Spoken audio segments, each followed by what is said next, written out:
କାରଣ ଆମମାନଙ୍କର ପରମେଶ୍ୱର ମହାନ ପରମେଶ୍ୱର ପରମେଶ୍ୱରଙ୍କର ବାକ୍ୟରେ ମଧ୍ୟ ଭକ୍ତ ବର ଦାଉଦ ଆସି କହନ୍ତି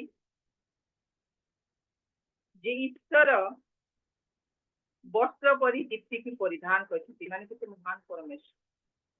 ଆଉ ସେ ଚନ୍ଦ୍ର ତାକୁ ଆକାଶ ମଣ୍ଡଳ ପରି ବିସ୍ତାର କରିଛନ୍ତି, ଆଉ ମେଘକୁ ସେ ରଥ କରିଛନ୍ତି, ବାୟୁକୁ ତାର ଦୂତ କରିଛନ୍ତି, ଆଉ ପୃଥିବୀକୁ ଏପରି ସେ ସ୍ଥାପିତ କରିଛନ୍ତି ଯେ କେବେ ତାହା ବିଚଳିତ ହେବ ନାହିଁ। ଏପରି ଭାବରେ ଭକ୍ତବର ଦାଉଦ ମଧ୍ୟ ପରମେଶ୍ୱରଙ୍କର ମହାନତାକୁ ପ୍ରଶଂସା କରୁଛନ୍ତି। ଆଉ ଏହିପରି ମହାନ ପରମେଶ୍ୱର ଆମମାନଙ୍କର ପରମେଶ୍ୱର, ଯିଏକି ଆମମାନଙ୍କୁ ସୃଷ୍ଟି କରିଛନ୍ତି, ପୁଣି ଜୀବନ ମଧ୍ୟ ପ୍ରଦାନ କରିଛନ୍ତି। ତନ୍ ସାଥେ ଆମମାନଙ୍କୁ ସବୁ ଜୀବିତ ରଖୁଛନ୍ତି, ଏ ସୁନ୍ଦର ସମୟ ପ୍ରଦାନ କରିଛନ୍ତି ତାଙ୍କରି ଚରଣ ତଳେ ବସି ତାଙ୍କରି ସେବା ଉପାସନା କରିବା ପାଇଁ। ତେବେ ଆସନ୍ତୁ ପରମେଶ୍ୱରଙ୍କର ସେ ବଳିଦାନକୁ ପ୍ରେମକୁ ଆମେ ସ୍ମରଣ କରି ଆଜିର ଉପାସନାକୁ ଆମେ ଆଗେଇବା। ପ୍ରଥମରେ ଆମେ ପରମେଶ୍ୱରଙ୍କର ସେ ବାକ୍ୟକୁ ଆମେ ଅଧ୍ୟୟନ କରିବା ଏବଂ ପରମେଶ୍ୱରଙ୍କର ଗୌରବ କରିବା। ପ୍ରତ୍ୟେକ ସପ୍ତାହ ଭଳିଆ ଆଜି ମଧ୍ୟ ଆମେ ସେ ଗୀତ ସଂହିତା ତାର 136 ଆଜି ଆମେ 1 ଠାରୁ 10 ପଦ ପର୍ଯ୍ୟନ୍ତ ଅଧ୍ୟୟନ କରିବା। ଆଉ ପ୍ରତ୍ୟେକ ସପ୍ତାହ ଭଳିଆ ମୁଁ ପ୍ରଥମ ଲାଇନ ପଢିବି, ଆପଣ ମାନେ ଦ୍ୱିତୀୟ ଲାଇନ ପଢିବେ। ଏହିପରି ମିଳିତ ଅଧ୍ୟୟନରେ ଆମେ ପରମେଶ୍ୱରଙ୍କର ଗୌରବ କରିବା। ଧନ୍ୟବାଦ ସ୍ତୁତି ସଦାପ୍ରଭୁଙ୍କର ଧନ୍ୟବାଦ କର, କାରଣ ସେ ମଙ୍ଗଳମୟ, କାରଣ ତାହାଙ୍କ ଦୟା ଅନନ୍ତ କାଳ ସ୍ଥାୟୀ। ଦେବମାନଙ୍କ ଦେବଙ୍କର ଧନ୍ୟବାଦ କର, କାରଣ ତାହାଙ୍କ ଦୟା ଅନନ୍ତ କାଳ ସ୍ଥାୟୀ। ପ୍ରଭୁଙ୍କର ଧନ୍ୟବାଦ କର, କାରଣ ତାହାଙ୍କ ଦୟା ଅନନ୍ତ କାଳ ସ୍ଥାୟୀ। ଯେ ମହତ୍ ମହତ୍ ଆଶ୍ଚର୍ଯ୍ୟ କର୍ମ କରିବାରେ ଅଦ୍ୱିତୀୟ ତାହାଙ୍କର ଧନ୍ୟବାଦ କର, କାରଣ ତାହାଙ୍କ ଦୟା ଅନନ୍ତ କାଳ ସ୍ଥାୟୀ। ଯେ ବୁଦ୍ଧିରେ ଆକାଶ ମଣ୍ଡଳ ନିର୍ମାଣ କଲେ ତାହାଙ୍କର ଧନ୍ୟବାଦ କର, କାରଣ ତାହାଙ୍କ ଦୟା ଅନନ୍ତ କାଳ ସ୍ଥାୟୀ। ଯେ ଭୂମଣ୍ଡଳକୁ ଜଳ ରାଶି ଉପରେ ବିଚ୍ଛିନ୍ନ କଲେ ତାହାଙ୍କର ଧନ୍ୟବାଦ କର, କାରଣ ତାହାଙ୍କ ଦୟା ଅନନ୍ତ କାଳ ସ୍ଥାୟୀ। ଜ୍ୟୋତିର୍ଗଣ ନିର୍ମାଣ କଲେ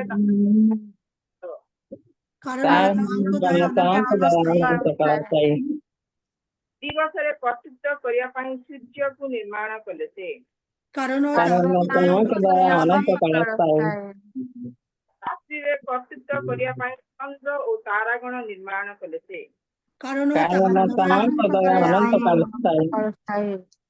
ପ୍ରଥମ ଜାତ ମାନଙ୍କୁ ଉଦ୍ଧାର କରିବା ମିଶ୍ରକୁ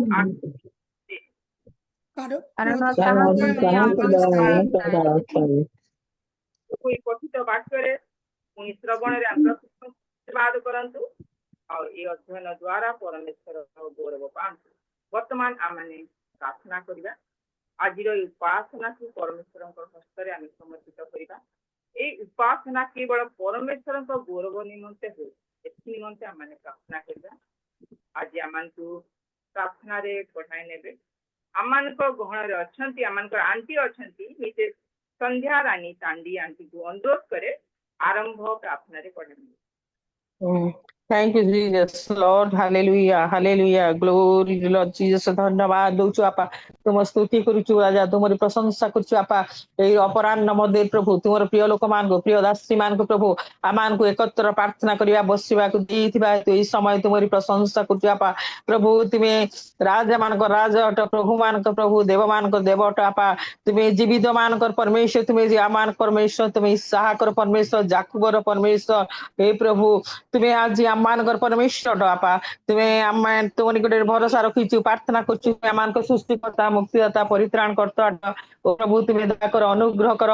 ଆଜି ପରିବାର ବାପା, ଯାହାର ଯୋଉ ଆବଶ୍ୟକତା, ଯୋଉ ସମସ୍ୟା ଯାହା କିଛି ଥାଏ ନା ଯୀଶୁଙ୍କ ନାମରେ ଆଜି ବାକ୍ୟ ଶୁଣୁ ଏଇ ସ୍ଥାନରେ ବସୁ ବସୁ ଶେଷ ପର୍ଯ୍ୟନ୍ତ ଆମମାନଙ୍କର ଜୀବନରେ ଶାନ୍ତି ଆନନ୍ଦ ଅନୁଭବ କରିବା ପାରିବୁ, ସେହିପରି ଅନୁଗ୍ରହ ଦିଅ ପ୍ରତ୍ୟେକଙ୍କୁ ସ୍ୱାସ୍ଥ୍ୟ ମାନଙ୍କର ପ୍ରଭୁ। ଆମେ ଜୀବନର ଶେଷ ପର୍ଯ୍ୟନ୍ତ ତୁମରି ପ୍ରଶଂସା କରିବୁ, ତୁମରି ଗୌରବ କରିବୁ, ସେହିପରି ଆମମାନଙ୍କୁ ଅନୁଗ୍ରହ କର।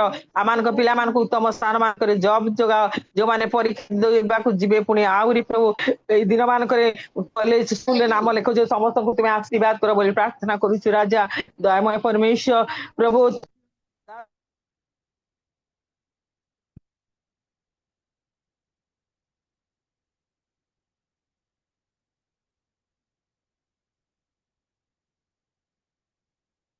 ପତ୍ର ଆମ ରାଷ୍ଟ୍ରପତି ପ୍ରଭୁ ସେ ସମସ୍ତ ଶୁଣି ଆଉ ଲୋକମାନଙ୍କୁ ସୁରକ୍ଷା ଦେବା ପାଇଁ ଏକ ନିୟମକାଳୀନ କରନ୍ତୁ ବୋଲି କିନ୍ତୁ ତୁମର ବାକ୍ୟ ଲେଖେ ସମସ୍ତଙ୍କର ସ୍ୱାଧୀନତା ଅଛି ଆମମାନଙ୍କର ଅଧିକାର ଅଛି ସେ ଅଧିକାର ଯେପରି ଆମେ ସମସ୍ତେ ପାଇବାକୁ ସେହିପରି ଅନୁଗ୍ରହ ଦିଅ ପ୍ରାର୍ଥନା କରୁଛୁ ଆମର ଶେଷ ପର୍ଯ୍ୟନ୍ତ ପ୍ରଭୁ ତୁମର ଉପସ୍ଥିତି ଅନୁଭବ କରିବାକୁ ଦିଅ ପ୍ରତ୍ୟେକ ତୁମର ରବ ଶୁଣିବୁ ଆମମାନଙ୍କ ହୃଦୟକୁ କର୍ଣ୍ଣକୁ ଖୋଲି ଦିଅ ବୋଲି ପ୍ରାର୍ଥନା କରୁଛୁ ଯେଉଁମାନେ ଏପର୍ଯ୍ୟନ୍ତ ବସି ପାରିଲେ ବସିବାକୁ ଦିଅ ବୋଲି ପ୍ରାର୍ଥନା କରୁଛୁ ବାପା ଦୟାମୟ ପ୍ରଭୁ ତୁମର ବାକ୍ୟ ଅନୁସାରେ ଆମମାନଙ୍କୁ ଜୀବନ କାଟିବାକୁ ସାହାଯ୍ୟ କର ଆଉ ତୁମର ଉପସ୍ଥିତି ବିନା ତୁମ ବିନା ମାନେ କିଛି ନଉ ପ୍ରଭୁ ତୁମେ ଦୟା କର ତୁମର ଇଚ୍ଛା ଯୋଜନା ଯାହା ରହିଛି ତାହା ଆମମାନଙ୍କ ଜୀବନରେ ସଫଳ କର ବୋଲି ନା ଯେତ ଯୀଶୁ ତମ ନାଁରେ ମାଗୁଛୁ ଆମେନ୍। ଆମେ ବହୁତ ବହୁତ ଧନ୍ୟବାଦ ଆଣ୍ଟି ଆରମ୍ଭ ପ୍ରାର୍ଥନାରେ ପଢି ନେଇଛନ୍ତି ନିଶ୍ଚୟ ପ୍ରଭୁ ଆମମାନଙ୍କର ସହବାସୀ ପରମେଶ୍ୱର ହେବେ ଆପଣଙ୍କୁ ବହୁତ ବହୁତ ଧନ୍ୟବାଦ ପ୍ରଭୁ ଆପଣଙ୍କୁ ଆଶୀର୍ବାଦ କରନ୍ତୁ ବର୍ତ୍ତମାନ ଆମେ ୱାଟ୍ସଆପ ମାଧ୍ୟମକୁ ଯିବା ପରମେଶ୍ୱରଙ୍କ ଗୌରବ ପ୍ରଶଂସା କରିବା ପରମେଶ୍ୱର ଯିଏ ଆମମାନଙ୍କର ସୃଷ୍ଟିକର୍ତ୍ତା ଜୀବନଦାତା ଆମମାନଙ୍କ ଠାରୁ ଗୌରବ ପ୍ରଶଂସା ପାଇବା ପାଇଁ ଯୋଗ୍ୟ ଅଟନ୍ତି ତେବେ ଆସନ୍ତୁ ଆମେ ପରମେଶ୍ୱରଙ୍କ ଗୌରବ ପ୍ରଶଂସା କରିବା ଆଜି ଆରାଧନାରେ ଆମମାନଙ୍କୁ ପଢାଇ ନେବେ ଏହି ସମୟ ମଧ୍ୟରେ ଆମମାନଙ୍କ ଗହଣରେ ଜଡ଼ିତ ଅଛନ୍ତି ମୁଁ ଆହ୍ୱାନ କରେ ବିଶେଷ ସମିତା ମିଶାଲ ଆଗକୁ ଆସିବେ ଏବଂ ହ୍ୱାଟ୍ସଆପରେ ଆମମାନଙ୍କୁ ପଢାଇ ନେବେ ସମୟ ହେଉଛି ଆପଣ बहुत बहुत धन्यवाद माउसी बहुत बहुत धन्यवाद होस्ट आज्ञा को मत धन्यवाद दଉଛି এই সুবর্ণ সুযোগ দেলে মতে আজি প্রভুଙ୍କ নিকটবর্ତ୍ତୀ ହୋଇ ତାଙ୍କରି ଆରାଧନା କରିବା ନିମନ୍ତେ ଆସନ୍ତୁ ମୁଁ ଆରାଧନା କରିବା ପୂର୍ବରୁ ଛୋଟ କରି ପ୍ରାର୍ଥନା କରିବି ହାଲେଲୁୟା ହାଲେଲୁୟା ହାଲେଲୁୟା ପବିତ୍ର ପିତା ପରମେଶ୍ୱର ପ୍ରଭୁ ଧନ୍ୟବାଦ ଦଉଛି ବାପା ପ୍ରଶଂସା ଗୌରବ କରୁଛି ପ୍ରଭୁ ଏତେବେଳେ ତୁମରି ପବିତ୍ର ନାମରେ ପ୍ରଭୁ ପ୍ରାର୍ଥନା କରିବା ନିମନ୍ତେ ତୁମରି ପବିତ୍ର ନାମରେ ପ୍ରଭୁ ସ୍ତୁତି ବନ୍ଦନା ଆରାଧନା କରିବା ନିମନ୍ତେ ପ୍ରଭୁ ଏ ସୁବର୍ଣ୍ଣ ସୁଯୋଗ ଦେଇଛ ପ୍ରଭୁ ଆଜିର এই ସନ୍ଧ୍ୟାକାଳୀନ ସମୟରେ ପ୍ରଭୁ ପ୍ରତ୍ୟେକ ମୁହୂର୍ତ୍ତ ପ୍ରତ୍ୟେକ ଅବସ୍ଥାରେ ତୁମକୁ ସ୍ୱୀକାର କରି ତୁମରି ପ୍ରଶଂସା ଗାନ କରିବା ନିମନ୍ତେ ଆମମାନଙ୍କୁ এই ସୁନ୍ଦର ଜୀବନ ଯାପନ କାଟିବା ନିମନ୍ତେ ଦେଇଛ ବାପା ତୁମରି ପବିତ୍ର ନାମରେ ବିଶ୍ୱାସ କରି ତୁମରି ଉଦ୍ଦେଶ୍ୟରେ ପ୍ରଭୁ ତୁମରି ନିକଟବର୍ତ୍ତୀ ହେବା ନିମନ୍ତେ ଆମମାନଙ୍କ ସହବର୍ତ୍ତୀ ପରମେଶ୍ୱର ହୁଅ ପବିତ୍ର ଆତ୍ମା ମୋ ସଙ୍ଗେ ସଙ୍ଗେ ରହି ପ୍ରଭୁ ତୁମରି ପବିତ୍ର ନାମରେ ସଦା ସର୍ବଦା ପ୍ରଭୁ ତୁମରି ରାଜ୍ୟରେ ପହଞ୍ଚିବା ପର୍ଯ୍ୟନ୍ତ ଆମମାନଙ୍କ ସଙ୍ଗେ ସଙ୍ଗେ ରହି ପ୍ରଭୁ ତୁମେ କାର୍ଯ୍ୟ କର ଆମମାନଙ୍କ ସମସ୍ତ କାର୍ଯ୍ୟ ତୁମରି ପବିତ୍ର ନାମରେ ସଫଳ ହେଉ ହାଲେଲୁୟା ଧନ୍ୟବାଦ ଦେଇ ପ୍ରଶଂସା ଗୌରବ କରି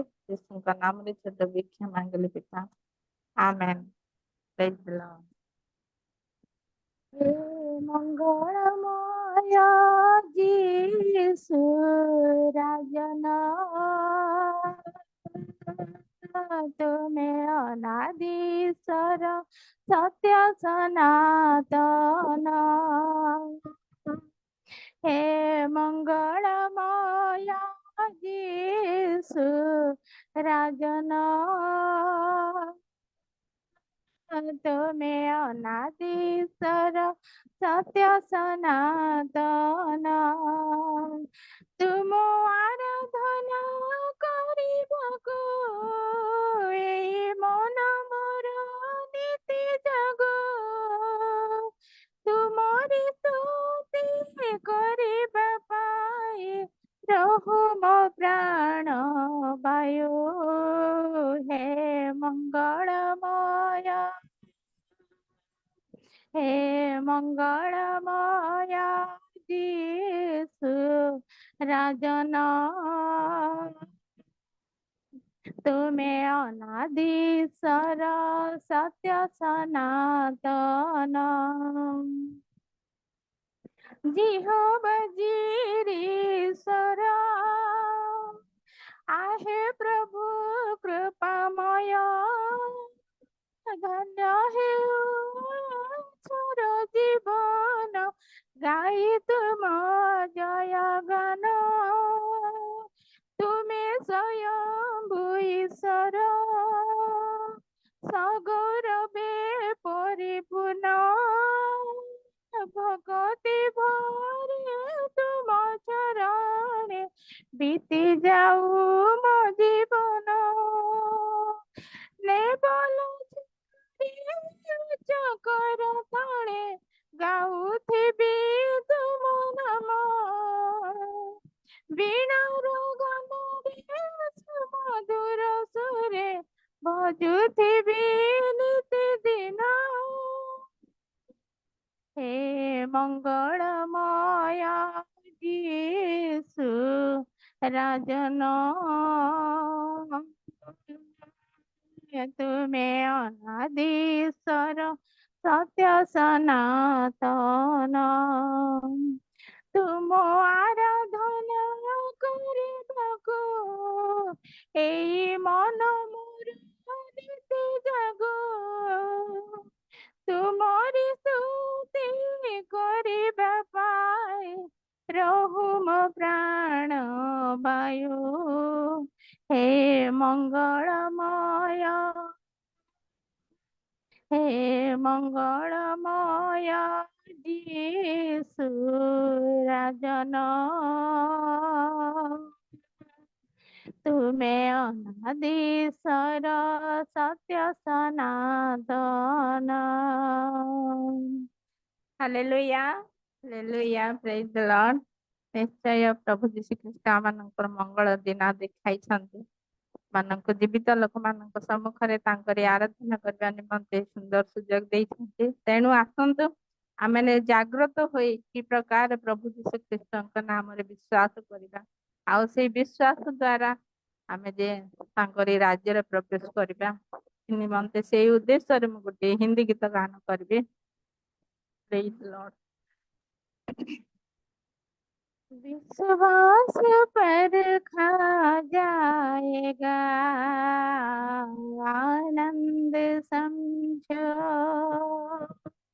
शैतान तुमको डराएगा आनंद समझो विश्वास पर खा जाएगा आनंद समझो शैतान तुमको डराएगा आनंद समझो होगी परीक्षा धीरज बढ़ेगा तपने के पश्चात सोना बनेगा होगी परीक्षा धीरज बढ़ेगा तपने के पश्चात सोना बनेगा आनंद समझो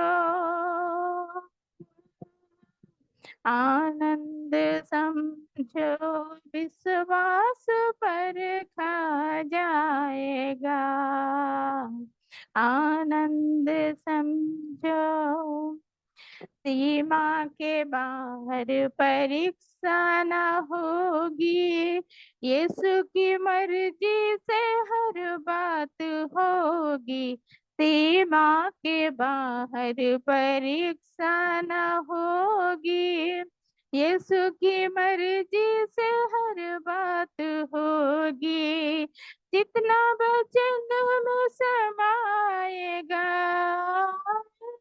जितना वचन में समाएगा आनंद समझो आनंद समझो विश्वास पर खा जाएगा आनंद समझो यीशु वचन का उपयोग करना जैसी भी आफत हो बिल्कुल न डरना यीशु वचन का उपयोग करना जैसी भी आफत हो बिल्कुल न डरना उस पर यीशु ले जाएगा उस पर यीशु ले जाएगा आनंद समझो आनंद समझो विश्वास पर खा जाएगा आनंद समझो होगी परीक्षा धीरज बढ़ेगा तपने के पश्चात सोना बनेगा होगी परीक्षा धीरज बढ़ेगा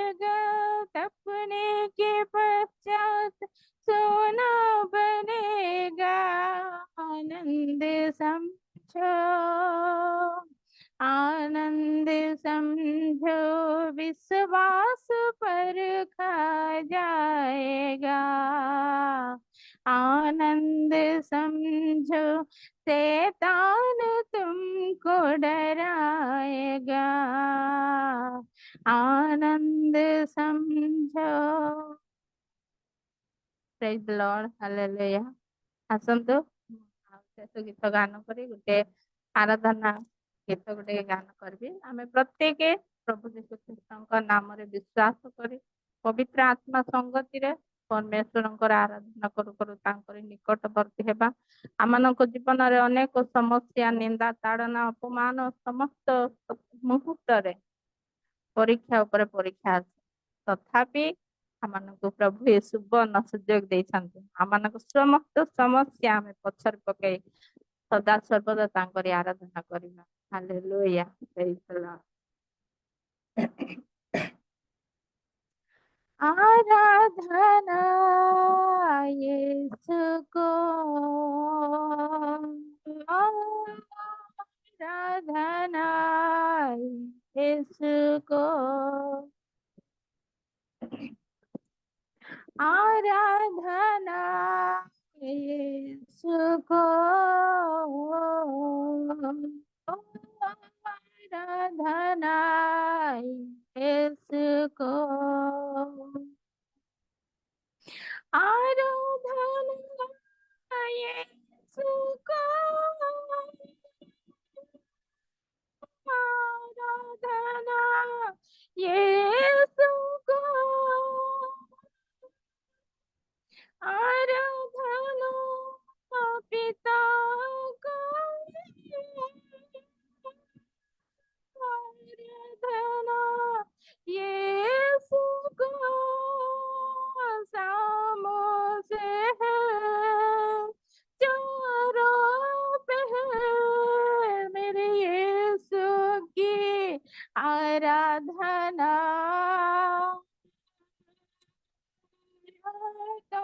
हर दिन सुबह और शाम मेरे यीशु की आराधना, आराधना यीशु को,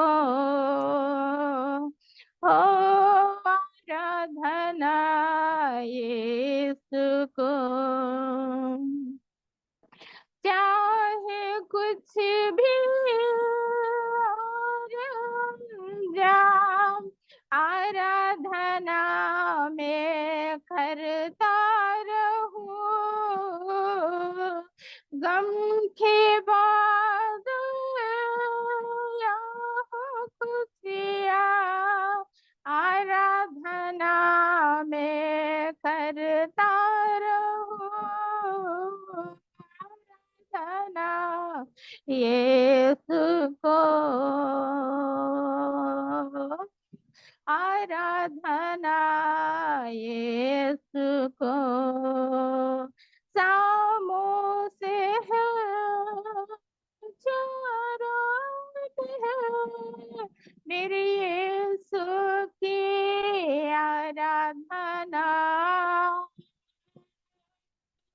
रातों और दिन सुबह और शाम मेरे यीशु की आराधना। आशीष मुझको मिले ना मिले आराधना में करता रहूं। चंगाई मुझको मिले ना मिले आराधना में करता रहूं। आशीष मुझको मिले ना मिले आराधना में करता रहूं। चंगाई मुझको मिले ना मिले आराधना में करता रहूं। आराधना यीशु को आराधना यीशु को आराधना पिता को आराधना आत्मा को आराधना यीशु को आराधना यीशु को आराधना पिता को आराधना आत्मा को सामों से है चारों है मेरे यीशु की आराधना रातों और दिन सुबह और शाम मेरे यीशु की आराधना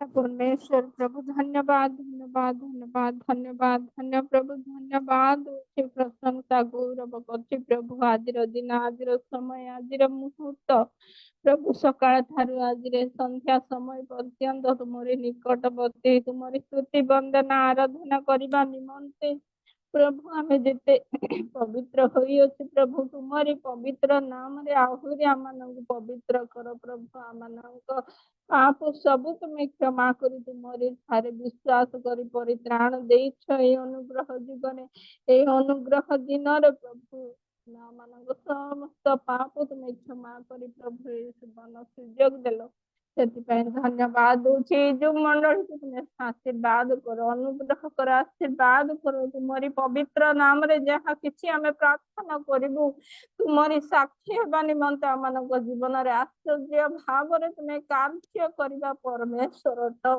ତୁମେ ପ୍ରଭୁ ଯୀଶୁ ଖ୍ରୀଷ୍ଟଙ୍କ ନାମରେ ଆମମାନଙ୍କ ସମସ୍ତ ପ୍ରାର୍ଥନା ତୁମେ ଗ୍ରହଣ କରି ଆମମାନଙ୍କ ଜୀବନକୁ ପରିବର୍ତ୍ତନ କର ଆମମାନଙ୍କ ହୃଦୟକୁ ପରିବର୍ତ୍ତନ କର ଆମମାନଙ୍କ ମନକୁ ଯେପରି ଆମେ ପରିବର୍ତ୍ତନ କରିବୁ ସେହିପରି ସାହାଯ୍ୟ କର ପବିତ୍ର ଆତ୍ମା ଧନ୍ୟବାଦ ପ୍ରଶଂସା ଗୌରବ କରି ଯୀଶୁଙ୍କ ନାମରେ ଛୋଟ ଭିକ୍ଷା ମାଗିଲୁ ପିତା ଆମେନ୍ ଆମେନ୍।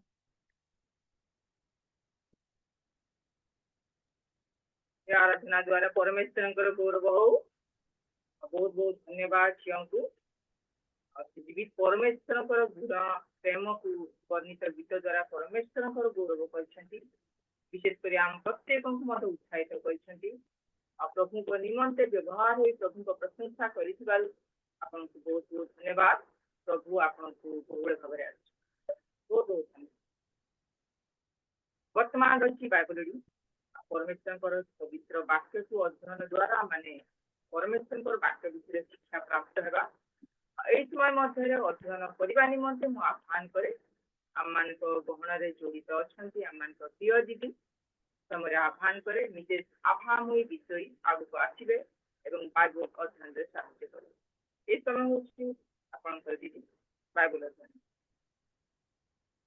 समस्त को नमस्कार प्रेज द लॉर्ड टुनी भणी को मत धन्यवाद दूची जे मते ए सुंदर सुजोग देइछन्ती प्रभु को मत धन्यवाद दूची असंत बाइबल पढ़िबा गीत संहिता 146 गीत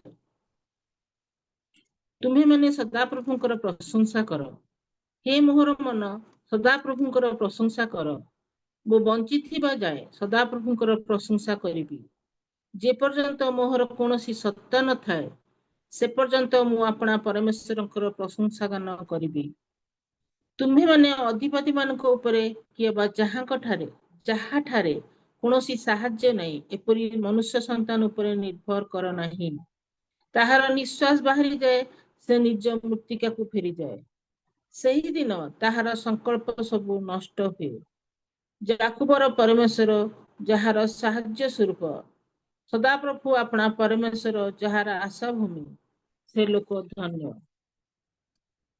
से आकाश मंडल पृथ्वी समुद्र तन्मध्यस्थ सकल निर्माण कले ସେ ସଦାକାଳ ସତ୍ୟ ପାଳନ କରନ୍ତି। ସେ ଉପଦ୍ରବଗ୍ରସ୍ତ ଲୋକ ପକ୍ଷରେ ନ୍ୟାୟ ବିଚାର କରନ୍ତି। ସେ କ୍ଷୁଧିତକୁ ଭକ୍ଷ୍ୟ ଦିଅନ୍ତି। ସଦାପ୍ରଭୁ ବନ୍ଦୀଗଣକୁ ମୁକ୍ତ କରନ୍ତି। ସଦାପ୍ରଭୁ ଅନ୍ଧମାନଙ୍କର ଚକ୍ଷୁ ପ୍ରସନ୍ନ କରନ୍ତି। ସଦାପ୍ରଭୁ ନଈ ପଡ଼ିବା ଲୋକମାନଙ୍କୁ ଉଠାନ୍ତି। ସଦାପ୍ରଭୁ ଧାର୍ମିକମାନଙ୍କୁ ପ୍ରେମ କରନ୍ତି। ସଦାପ୍ରଭୁ ବିଦେଶୀମାନଙ୍କୁ ରକ୍ଷା କରନ୍ତି। ସେ ପିତୃହୀନ ଓ ବିଧବାକୁ ଧରି ରଖନ୍ତି। ମାତ୍ର ଦୁଷ୍ଟମାନଙ୍କ ଗତି ସେ ଓଲଟାଇ ପକାନ୍ତି। ସଦାପ୍ରଭୁ ଅନନ୍ତ କାଳ ରାଜ୍ୟ କରିବେ। ହେ ସିଓନ, ତୁମର ପରମେଶ୍ୱର ସକଳ ପୁରୁଷାନୁକ୍ରମେ ରାଜ୍ୟ କରିବେ। ତୁମ୍ଭେମାନେ ସଦାପ୍ରଭୁଙ୍କର ପ୍ରଶଂସା କର। ପ୍ରଭୁଙ୍କର ଏ ସୁନ୍ଦର ବାକ୍ୟ ମତେ ତମକୁ ଧନ୍ୟବାଦ ଦଉଛି। ନମସ୍କାର। बहुत बहुत धन्यवाद दी। परमेश्वर जीवंत वाक्य अध्ययन द्वारा परमेश्वर से पराक्रमी विषय जना कर परमेश्वर गौरव कर अध्ययन द्वारा तेणु आपको बहुत बहुत धन्यवाद। प्रभु आपको आशीर्वाद करंतु। आपको बहुत बहुत धन्यवाद। वर्तमान रही मेमोरी वर्स मुखस्थ पद यदि आपण मैंने कहना चाहती ये समय हूँ मुखस्थ पद कहर समय आपण मैंने कही पारिबे।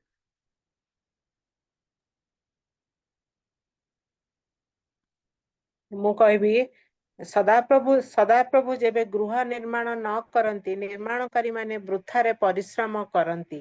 ସଦାପ୍ରଭୁ ଯଦି ନଗର ରକ୍ଷା ନ କରନ୍ତି ତେବେ ପ୍ରହରୀ ବ୍ୟର୍ଥରେ ଜାଗ୍ରତ ଥାଏ। ଗୀତ ସଂହିତା 127 ପର୍ବ 1 ପଦ। धन्यवाद दीदी।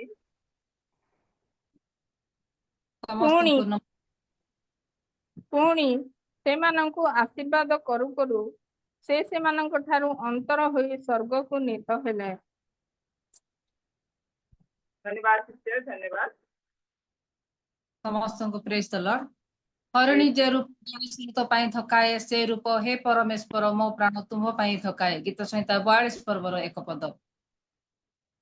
धन्यवाद सिस्टर। ଆଉ ଯଦି କିଏ କହିବା ପାଇଁ ଚାହାନ୍ତି? ସମସ୍ତଙ୍କୁ ନମସ୍କାର। যে শাসন অমান্য করে সে আপন প্রাণকে তুচ্ছ করে, কিন্তু যে অনুযোগ শুনে সে বুদ্ধি উপার্জন করে। হিতোপদেশ 15 অধ্যায় 32 পদ। Thank you. धन्यवाद माई। ସମସ୍ତଙ୍କୁ ନମସ୍କାର। ସଦାପ୍ରଭୁ ଜ୍ଞାନରେ ପୃଥିବୀ ସ୍ଥାପନ କଲେ, ସେ ବୁଦ୍ଧିରେ ଆକାଶ ମଣ୍ଡଳ ସୁସ୍ଥିର କଲେ। ହିତୋପଦେଶ 3 ଅଧ୍ୟାୟର 19 ପଦ। ନମସ୍କାର। बहुत धन्यवाद आपको।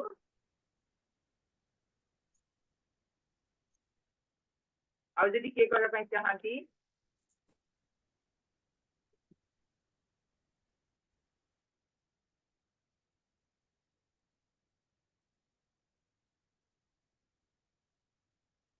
ଆପଣମାନଙ୍କୁ ବହୁତ ବହୁତ ଧନ୍ୟବାଦ।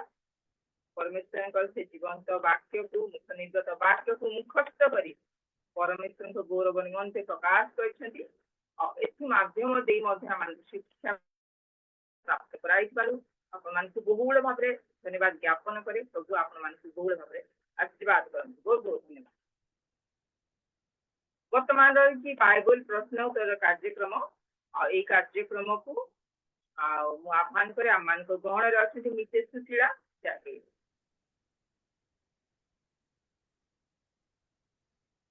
ସମସ୍ତଙ୍କୁ praise the Lord. Praise the Lord. ଆସନ୍ତୁ ଦେଖିବା ଆଜିର ବାଇବଲ କୁଇଜ, ଯାହାକି ଆପଣମାନେ ଦେଖିପାରିବେ ଯାତ୍ରା ପୁସ୍ତକ ଆଉ 17 ଅଧ୍ୟାୟ। ଯାତ୍ରା ପୁସ୍ତକ 17 ଅଧ୍ୟାୟ। ଗୋଟେ ମିନିଟ ମୁଁ ସେୟାର କରୁଛି।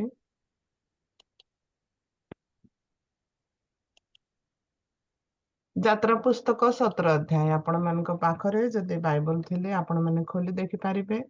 ଆଉ ମୁଁ ଯେତେବେଳେ ପ୍ରଶ୍ନ ପଢିବି ଆପଣମାନେ ଉତ୍ତର ଦିଅନ୍ତୁ।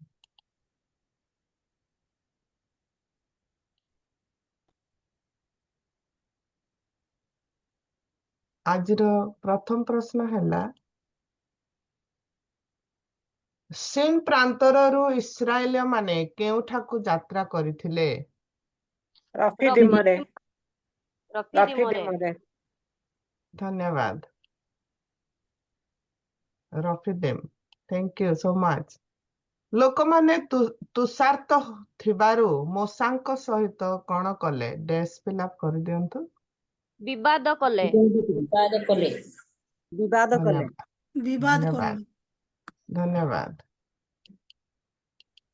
ମୂଷା କାହିଁକି ଏକ ନିର୍ଦ୍ଦିଷ୍ଟ ସ୍ଥାନର ନାମ ମଶା ଏବଂ ମେରିବା ରଖିଲେ? ସରି ମୁଁ ଯଦି ପଢି ପାରିନାହିଁ ଭଲରେ କ୍ଷମା ଚାହୁଁଛି। ମଶା ମାରିବା। ପରୀକ୍ଷା କାହିଁକି ବିବାଦ। ରଖିଲେ? କାରଣ କହି ସଦାପ୍ରଭୁଙ୍କୁ ପରୀକ୍ଷା କରିବା ହେତୁ ସେହି ସ୍ଥାନର ନାମ ମଶା ଓ ମିରିବା ପରୀକ୍ଷା ଓ ବିବାଦ ରଖିଲେ। ଧନ୍ୟବାଦ। ଯାତ୍ରା ପୁସ୍ତକ 17 ଅଧ୍ୟାୟ ଅନୁଯାୟୀ କେଉଁ ଲୋକମାନେ ଇସ୍ରାଏଲୀୟ ମାନଙ୍କ ସହିତ ଯୁଦ୍ଧ କରିବାକୁ ଆସିଥିଲେ? ଅମାଲେକ୍ୟ ମାନେ। ଧନ୍ୟବାଦ। ଯାତ୍ରା ପୁସ୍ତକ 17 ଅଧ୍ୟାୟ ଅନୁସାରେ ଇସ୍ରାଏଲ ମାନଙ୍କୁ ସେମାନଙ୍କ ଶତ୍ରୁ ମାନଙ୍କ ବିରୁଦ୍ଧରେ ଯୁଦ୍ଧ କରିବାକୁ କିଏ ନେତୃତ୍ୱ ନେଇଥିଲେ? ଜିହୋସିଅ। ନେତୃତ୍ୱ ନେଇଥିଲେ ଜିହୋସିଅ। ଧନ୍ୟବାଦ। ଜିହୋସିଅ। ଯୁଦ୍ଧ ସମୟରେ କେଉଁ ଲୋକମାନେ ମୂଷାଙ୍କୁ ପରମେଶ୍ୱରଙ୍କ ଯଷ୍ଟି ଘେନି ଧରିବାରେ ସାହାଯ୍ୟ କରିଥିଲେ? ହାରଣ ଓ ହୁର। ହାରଣ ଓ ହୁର। ଧନ୍ୟବାଦ। ହାରୋନ ଆଉ ହୁର। ଧନ୍ୟବାଦ ଆପଣଙ୍କୁ। ତ ଯାତ୍ରା 17 ଅଧ୍ୟାୟ ଅନୁସାରେ ମୂଷା ତାଙ୍କ ନିର୍ମିତ ବେଦୀକୁ କେଉଁ ନାମ ଦେଇଥିଲେ? ଜିହୋବା ନିସି। ଜିହୋବା ନିସି ସଦାପ୍ରଭୁ ମୋହର ଧ୍ୱଜା। ଧନ୍ୟବାଦ।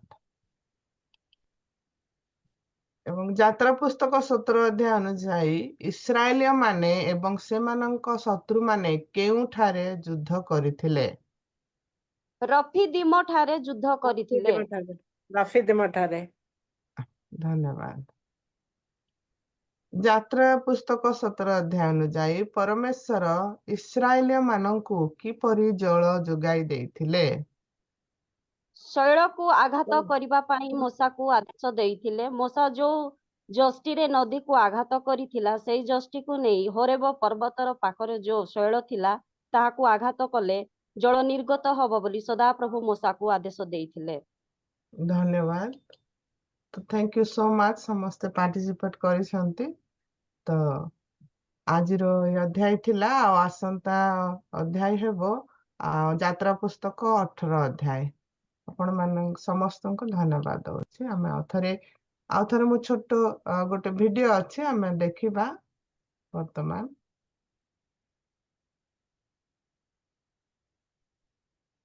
ଏହି 17 ଅଧ୍ୟାୟକୁ ଆମେ ଆଉଥରେ ଭିଡିଓ ମାଧ୍ୟମରେ ଆମେ ଦେଖିବା।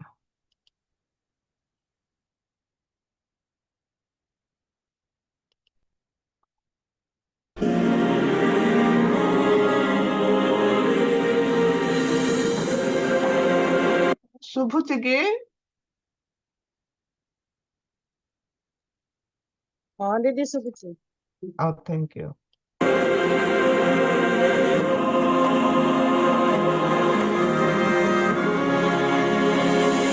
The whole Israelite community set out from the desert of Sin, traveling from place to place as the Lord commanded. They camped at Rephidim, but there was no water for the people to drink. So they quarreled with Moses and said, "Give us water to drink." "Why do you quarrel with me? Why do you put the Lord to the test?" But the people were thirsty for water there, and they grumbled against Moses. They said, "Why did you bring us up out of Egypt to make us and our children and livestock die of thirst?" Then Moses cried out to the Lord, "What am I to do with these people? They are almost ready to stone me." Walk on ahead of the people. Take with you some of the elders of Israel, and take in your hand the staff with which you struck the Nile, and go. I will stand there before you by the rock at Horeb. Strike the rock, and water will come out of it for the people to drink." So Moses did this in the sight of the elders of Israel, and he called the place Massah and Meribah, because the Israelites quarreled and because they tested the Lord, saying, Is the Lord among us or not? The Amalekites came and attacked the Israelites at Rephidim. Moses said to Joshua, Choose some of our men and go out to fight the Amalekites. Tomorrow I will stand on top of the hill with the staff of God in my hands. So Joshua fought the Amalekites as Moses had ordered. And Moses, Aaron, and Hur went to the top of the hill. As long as Moses held up his hands, the Israelites were winning. But whenever he lowered his hands, the Amalekites were winning. When Moses' hands grew tired, they took a stone and put it under him, and he sat on it. Aaron and Hur held his hands up, one on one side, one on the other, so that his hands remained steady till sunset. So Joshua overcame the Amalekite army with the sword. Then the Lord said to Moses, Write this on a scroll as something to be remembered, and make sure that Joshua hears it, because I will completely blot out the memory of Amalek from under heaven. Moses built an altar and called it, The Lord is my banner. He said, For hands were lifted up to the throne of the Lord. The Lord will be at war against the Amalekites from generation to generation.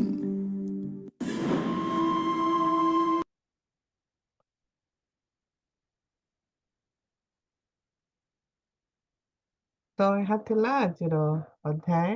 ଆପଣମାନେ participate କରିଥିବାରୁ ସମସ୍ତଙ୍କୁ ଧନ୍ୟବାଦ ଦଉଛି। ପ୍ରଭୁଙ୍କ ଇଚ୍ଛା ହେଲେ ଆଉ ଥରେ ଆମେ ଦେଖିବା ଯାତ୍ରା ପୁସ୍ତକ 18 ଅଧ୍ୟାୟ। ଆଉ ଆପଣମାନେ ପଢିଥାନ୍ତୁ ଆଉ ଏମିତି ହିଁ ପାର୍ଟିସିପେଟ୍ କରୁଥାନ୍ତୁ। Thank you so much. Over to you Bindu. बहुत बहुत धन्यवाद आपको बाइबल क्वेश्चन आंसर माध्यम द्वारा वीडियो शो द्वारा आमको परमेश्वर से महानता विषय शिक्षा विषय साहस्य विषय और उद्धार विषय आमको शिक्षा प्राप्त कराया आपको बहुत बहुत धन्यवाद। प्रभु आपको बहुल भाव आशीर्वाद। वर्तमान रही टेस्टिमनी यदि आप साक्ष्य देवाई चाहती तो परमेश्वर गौरव निमंते आप साक्ष्य दे पारे। ये समय हूँ साक्ष्य देवार।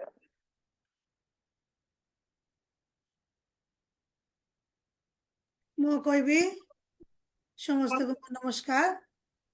সর্বদা প্রভুকে ধন্যবাদ দিই। প্রভু আজ আমার সুন্দর দিন দেখবাকু দিয়েছে। গত সপ্তাহে মোর বেশি দেহ অসুস্থ ଥିଲା কিন্তু প্রভু মতে দয়া করেছেন, আমাকে সুস্থ সবল রেখেছেন এবং আজই সুন্দরভাবে আমরা সুন্দর হয়ে আছি, তার জন্য প্রভুকে ধন্যবাদ দিই। এই সাক্ষ্য দ্বারা প্রভু মহিমান্বিত হোক। Thank you.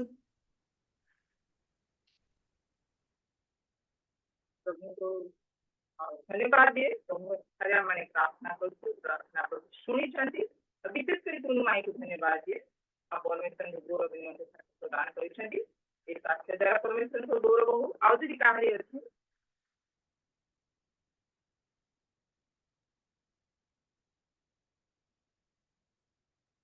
सर्वप्रथमे सदाप्रभुଙ୍କ ନାମକୁ ମହିମା କରେ। ପୁଣି ସେଥି ସଙ୍ଗେ ସଙ୍ଗେ ଉପସ୍ଥିତ ପ୍ରତ୍ୟେକ ମା ଭଉଣୀ ମାନଙ୍କୁ ମୋର ଖ୍ରୀଷ୍ଟ ପ୍ରେମ ନମସ୍କାର।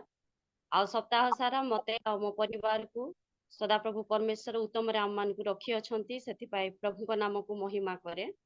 ମୋର ପ୍ରାର୍ଥନା ରିକ୍ୱେଷ୍ଟ ଗୋଟେ ଥିଲା ଯେ ମୋ ମାଙ୍କ ଶରୀର ଅସୁସ୍ଥତା ଅଛି। ଗତକାଲି ଠାରୁ ତାକୁ ବାନ୍ତି ହଉଛି, ଗ୍ୟାଷ୍ଟ୍ରିକ୍ ବି ଅଛି, ସୁଗାର ବି ଅଛି, ଆଉ ବିପି ବି ହାଇ ହଉଛି, କମୁ ନାହିଁ।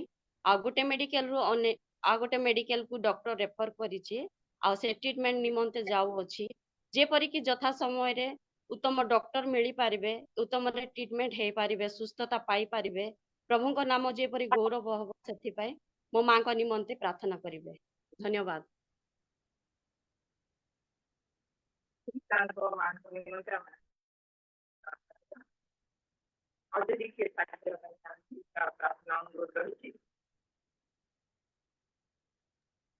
ମୋର ଗୋଟେ ପ୍ରାର୍ଥନା ଅନୁରୋଧ ରହିଛି।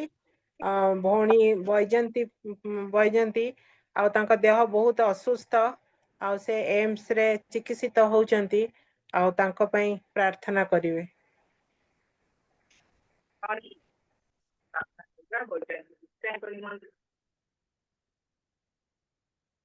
ସମସ୍ତଙ୍କୁ ନମସ୍କାର। ଆଉ ମୋର ପ୍ରାର୍ଥନା ମୋ ବଡ଼ ପୁଅ ନିମନ୍ତେ ପ୍ରାର୍ଥନା କରିବେ। ତାର କାଗଜ ପତ୍ର ऑफिस रे सबमिट करा हेची जेपरी जल्दी से परमेश्वर समस्तଙ୍କ हृदय कथा कही जेपरी से जॉब हेबा को पारिबो सेतिनि मते प्रार्थना करिवे। ठीक अछि माने ସମସ୍ତଙ୍କୁ नमस्कार नमस्कार। ପ୍ରଭୁଙ୍କର ମହାନାମର ଧନ୍ୟବାଦ ଗୌରବ ମହିମା ଓ ପ୍ରଶଂସା ହଉ। 3 ସପ୍ତାହ ତଳେ ସେରଙ୍ଗ ଭେଟନାଟ୍ରେ ସୋମବାର ମହିଳା ସମିତିରେ ପ୍ରାର୍ଥନା ଅନୁରୋଧ କରିଥିଲି। ସେଦିନ ଆମ ଝିଅର ଏକ୍ଜାମ ଥିଲା। ଯେତେବେଳେ ସେ ଇଣ୍ଟରଭ୍ୟୁ ଦେଲା ପାସ୍ କଲା କିନ୍ତୁ ୱିକଲି ସେମାନଙ୍କର ଏକ୍ଜାମ ଥିଲା। ତାପରେ 3 ମାସ ପରେ ଫାଇନାଲ ଏକ୍ଜାମ ଥିଲା। ଆଉ ସେଦିନ ସେ ବହୁତ ବ୍ୟସ୍ତ ହଉଥିଲା ମତେ ପ୍ରେୟର ପାଇଁ କହୁଥିଲା। ମୁଁ କହିଲି ତୁ ବି ପ୍ରେୟର କରେ ଆଉ ପ୍ରଭୁ ଅନୁଗ୍ରହ କଲେ ଦୟା କଲେ ଆଉ ତାର ଫାଇନାଲ ଏକ୍ଜାମ ରେ ପାସ୍ ହେବା ନିମନ୍ତେ ସାହାଯ୍ୟ କରି ଅଛନ୍ତି। ପ୍ରଭୁ ଆପଣ ମାନଙ୍କର ପ୍ରାର୍ଥନା ଶୁଣି ଅଛନ୍ତି ସେଥିପାଇଁ ପ୍ରଭୁଙ୍କର ମହାନାମର ଧନ୍ୟବାଦ ହଉ। ପ୍ରଭୁ ଏ ସାକ୍ଷ୍ୟ ଦ୍ୱାରା ଗୌରବ ପାଆନ୍ତୁ। ଧନ୍ୟବାଦ। धन्यवाद टीचर साक्ष्य प्रदान କରିଛନ୍ତି ଶ୍ରୀ ପରମେଶ୍ୱରଙ୍କ ଗୌରବ ନିମନ୍ତେ ସାକ୍ଷ୍ୟ ପ୍ରଦାନ କରେ। ଏ ସାକ୍ଷ୍ୟ ଦ୍ୱାରା ପରମେଶ୍ୱର ଗୌରବ ପରମେଶ୍ୱର ଯେଉଁ ମଙ୍ଗଳ ଦାନ କରିଛନ୍ତି। ଆଉ ଦିଦି କାହାରି ଅଛି? ମୋର ସାକ୍ଷ୍ୟ ଅଛି ଦିଦି। ସମସ୍ତଙ୍କୁ ମୋର ଆନ୍ତରିକ ସହିତ ନମସ୍କାର। ପ୍ରେଜ୍ ଦ ଲର୍ଡ। ମୋର ସାକ୍ଷ୍ୟ ହଉଛି परमेश्वर सप्ताह जाक आमको सुस्थ सबल करी मो पिला छुआ मानक भलरे रखिछंती। आ वर्तमान आम मानकर सेवा कार्य भी भलरे चलची। परमेश्वरंकर महिमा आ परमेश्वरंकर दया अनुग्रह मान प्रति अच्छी से विशेष कर प्रभु को धन्यवाद देउछि। आ मोर साक्ष्य होची विशेष करी मो बापांकर पैरालाइज हेइथिला। आ मु केते थर मु जूम मीटिंग रे साक्ष्य देछि फेलोशिप रे। आ गोटे गोड़ आ गोटे हाथ डेणा चलू नाही काम करू नाही 2 वर्ष हेलाणी। भुवनेश्वर से ट्रीटमेंट हेउतले हाईटेक रे गोटे वर्ष देखा हला हाईटेक मेडिकल रे। आ गोटे वर्ष अमरी मेडिकल रे देखा हला। वर्तमान किछि फंक्शन करू नाही बोली जना पड़ू नाही किछि। वर्तमान एबे कोरोना सकाशु से दुरिया जाइकिना ट्रीटमेंट हेई पारू नाहंती। आ अनुगुल रे एबे वर्तमान से ट्रीटमेंट चाली छि तांकर। विशेष करी टिके प्रार्थना करिवे जे परी आ से गोड़ आ से हाथ चालीबो ईश्वरंकर महिमा निमते ईश्वरंकर गौरव निमते मो बापांको ପାଇଁ प्रार्थना करबे। एतिक हमर साक्ष्य। Praise the Lord. प्रार्थना करिला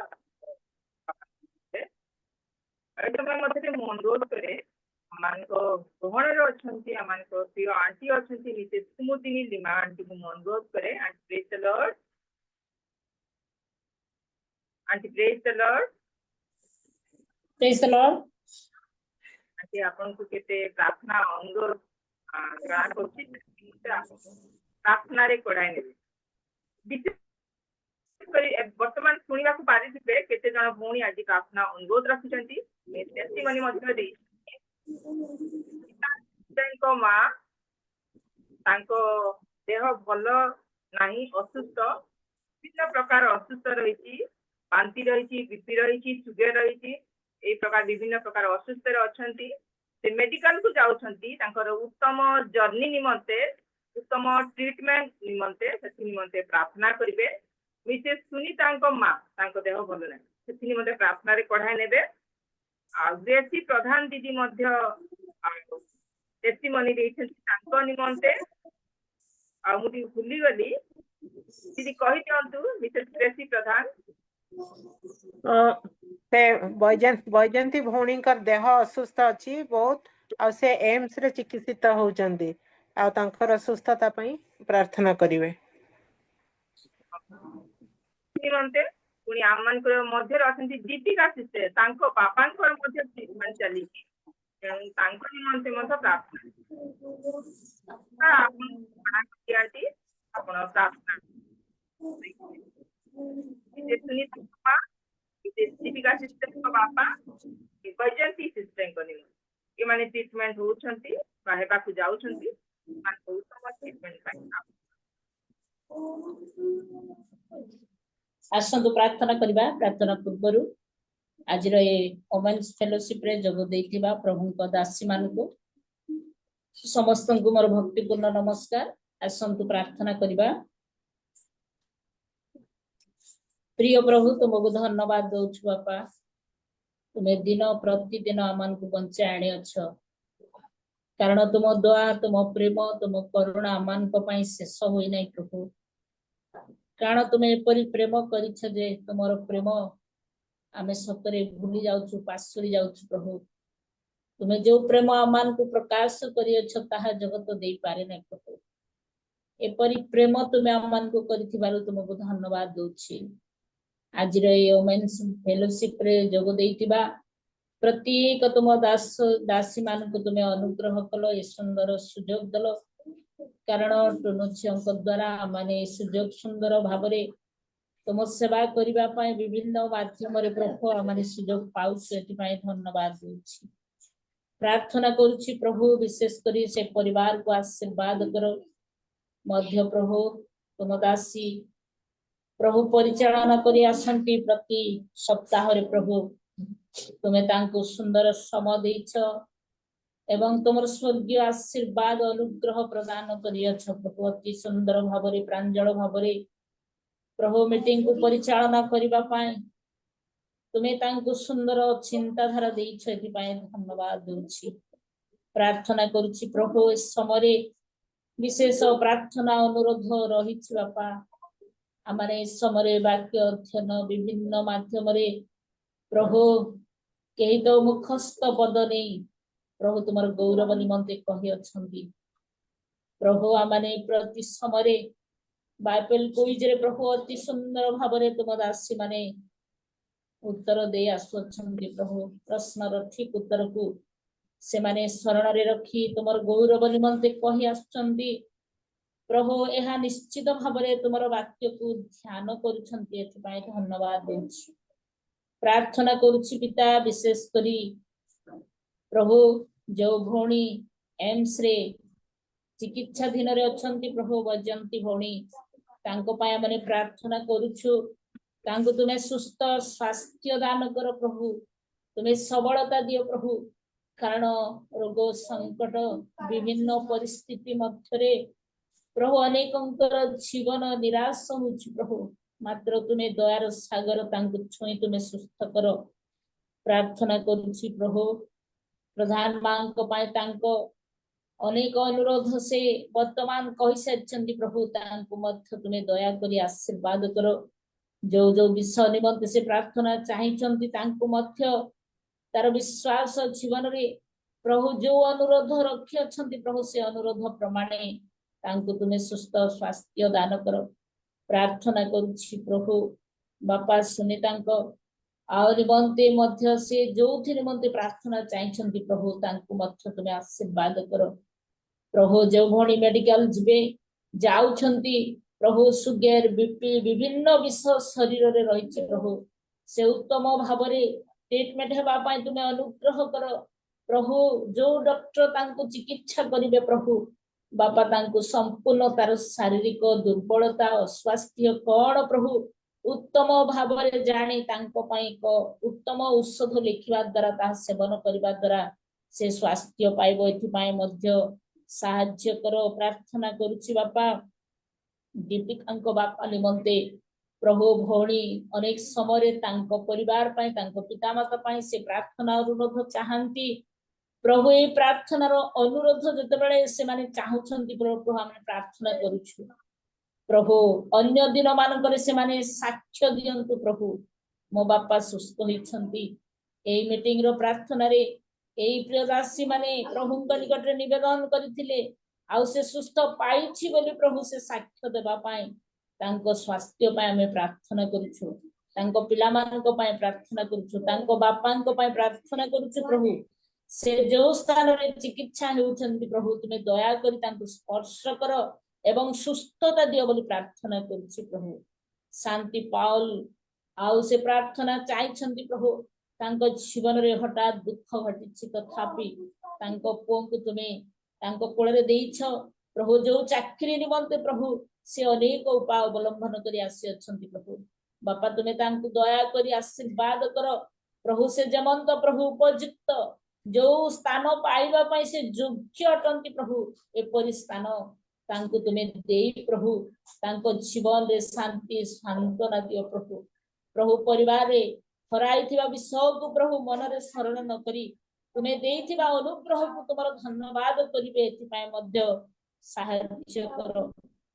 ପ୍ରାର୍ଥନା କରୁଛି ପ୍ରଭୁ नलिनी पाए प्रभु तांको झियो पाए तुमे अनुग्रह करी प्रभु तुमे दया करी पिलामानकर परिश्रम अनुसार प्रभु तुमे उत्तीर्ण करिबा परमेश्वर तुम लोक मानकर प्रार्थना तुमे सुनिता बोली तुमको मैं धन्यवाद दूची झियो को तुमे उत्तीर्ण करिछ भविष्यत रे प्रभु तार योग्यता अनुसार से जहा करिबा को चाहुछन प्रभु तुमे दया करी तांको जोगाओ एवं अन्य समय मध्य से जेपरि साक्ष्य दैछंती पुनर्बार मध्य तुमर गौरव निमंते साक्ष्य दे पारिबे एथिपाई मध्य अनुग्रह कर ए समय अनेक भाई माने प्रभु तुम निकट प्रार्थना चाहिछंती हुए तो से मानकर नाम मो शरण रे आनी पारि नाही प्रभु प्रियदासी जो मानकर नाम जो मानकर परिस्थिति ओ प्रभु जो माने असुस्थ विभिन्न प्रकार समस्या मध्य रे अछंती बोली आउ से उपस्थापन करिछंती आउ से समस्त विषय मध्य तुम हस्त रे समर्पण करूची तुमे दया करी से मानक प्रति मध्य उपकार कर आज सेवार प्रारंभ रु समाप्ति पर्यंत तुम उपस्थिति रे आमान को बसिबा को दियो प्रभु तुम वाक्य प्रति मनोयोगी हेबा पई मध्य आमान को सहाय्य कर तुम दासी को आनिछ प्रभु तांको मध्य तुमे व्यवहार कर गौरव संभ्रम पूजा प्रशंसा तुमे नियो त्राणकर्ता मो प्रभु यीशु का नाम रे सकल प्रार्थना उत्सर्ग करूछि पिता आमेन धन्यवाद तो धन्यवाद आंटी समस्त विषय स्मरण रे प्रभु रे उत्सर्ग करिसंती आपनको बहुत बहुत धन्यवाद पुनर्बार आम माने आ गोटे विषय नि प्रार्थना करिबा आमान का गहन रे अछंती मिसेस ग्रेसी दीदी अछंती ग्रेसी प्रधान दीदी अछंती आम माने नलिनी सिस्टर को छियंक निमंते प्रार्थना करिछु जे आरंभ रु जो पर्यंत स्टडी कले परमेश्वर तांको साथी रे रहिले आ प्रति कार्य परमेश्वर आशीर्वाद करिसंती आ आंटी धन्यवाद प्रार्थना देइछंती पुनर्बार माने धन्यवाद देबा पुनि विशेष करी शांति पावन सिस्टर को पुओं को निमंते आम माने प्रार्थना करिबा आ जिन कार्य निमंते से अप्लाई करिसंती यापे व्यस्त अछंती आ प्रभु सहाय्य करंतु से निमंते आम माने प्रार्थना करबा वाक्य निमंते मध्य प्रार्थना करा हेकी इति गोटे विषय निमंते प्रार्थना करिवे आम मान तो गहनर अछंती विशेष प्रधान जूम रे उपस्थित थिबा समस्त भौणी को मोर ख्रीष्टीय प्रेम नमस्कार जनाए आसंतु प्रार्थना करिवा धन्यवाद धन्यवाद धन्यवाद स्तुति प्रशंसा पाइबार एकमात्र योग्य परमेश्वर आज दिनटी भलरे कटई प्रभु एई अपराह्न समय रे तुमे प्रभु अम्मान को ए ऑनलाइन माध्यम रे एकत्रित कल प्रभु धन्यवाद दिए प्रभु जदि अमाने परस्पर को कही चिन्ह न तथापि प्रभु ख्रीष्टीय रे अम्माने समस्ते एक प्रभु एते बळे प्रभु ओ अनेक प्रार्थनार निवेदन आसी अछि प्रभु तुमे जे श्रवणकारी परमेश्वर प्रत्येक प्रार्थनार उत्तर तुमे प्रभु निरूपित समय रे तुमे प्रभु देई थाओ प्रभु सेति पई धन्यवाद दिए प्रभु एते बळे प्रभु से रुनुर झिया पई प्रार्थना करूची रुनुर झिया पई प्रार्थना करूची प्रभु और से परीक्षा देइथिला प्रभु परीक्षा रे से कृतकार्य होईची प्रभु सेति पई धन्यवाद दिए प्रभु तुम्हारी महिमा गौरव निमंते तुमे ताको व्यवहार कर प्रभु आउ जो भौणी प्रभु तांकर पुओ प्रभु रेलवे रे पाइथिला से कार्य रे जॉइन करिवार अछि तार आवश्यक कागज पत्र जेपरि प्रभु से ऑफिस रे शीघ्र कार्यकारी हबो से माने एक्सेप्ट करिवे दया कर प्रभु आउ से कार्य रे योगदान करी प्रभु आउ तुम पई साक्षी स्वरूप हेबे प्रभु दया कर प्रभु एते बेले प्रभु अजनत रे आउरी प्रभु आउरी अनेक भौणी प्रार्थनार अनुरोध जणाइचंती प्रभु असुस्थता निमंते प्रभु सेमान को मध्य प्रभु तुम्हारा से आरोग्यकारी हस्त विस्तार करी तुम्हें सुस्थता प्रदान कर प्रभु एतबेले प्रभु नेट जेपरी भल भाव कार्य करिवो प्रभु सेही परी कल्याण कर प्रभु एई अल्प निवेदन प्रभु यीशु का नाम रे मागिलो आमीन। बहुत बहुत धन्यवाद दीदी प्रार्थना अनुरोध में प्रभु उत्सर्ग कर प्रार्थना कर निवेदन रखुଛନ୍ତି आपनको बहुत बहुत धन्यवाद वर्तमान आमे गोटाए गीत शुणिबा प्रभु को गौरव निमंते गीत प्रेजेंट करिवे हम मान गहन रखछंती मिसेस नलिनी जेना सिस्टर आगो पाछे आ प्रभु को गौरव निमंते गीत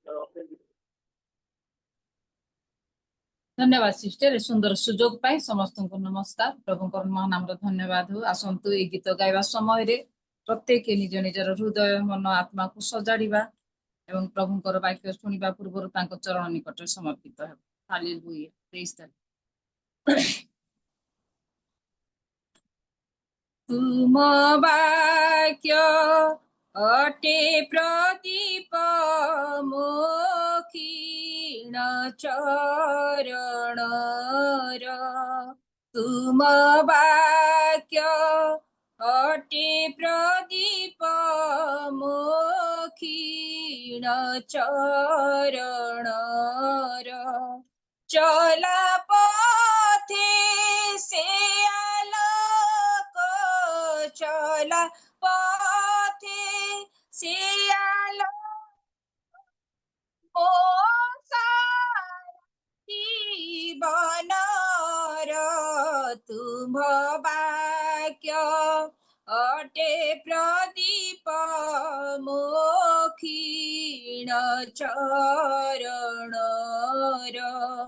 তুম বাক্য অটে প্রদীপ মো ক্ষীণ চরণর, করম চক্ষু প্রসন্ন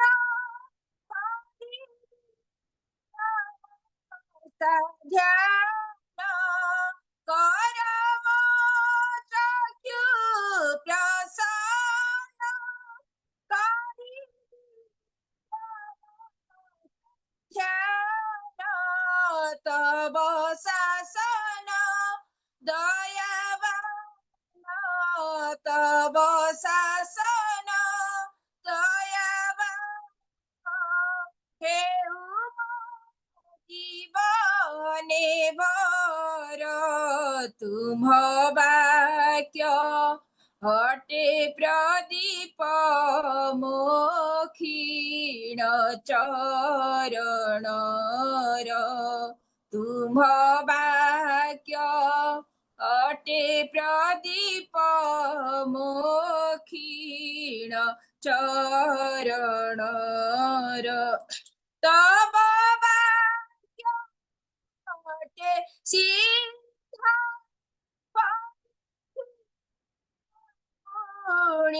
নিত্য সম্পদে, অবা বিপদে সম্পদে, অবা বিপদে হেউ সে মোর আবর, তুম বাক্য অটে প্রদীপ মো ক্ষীণ চরণর,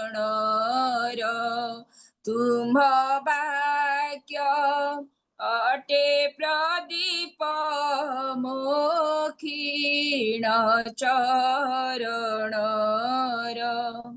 চিরস্থায়ী সে বিধান,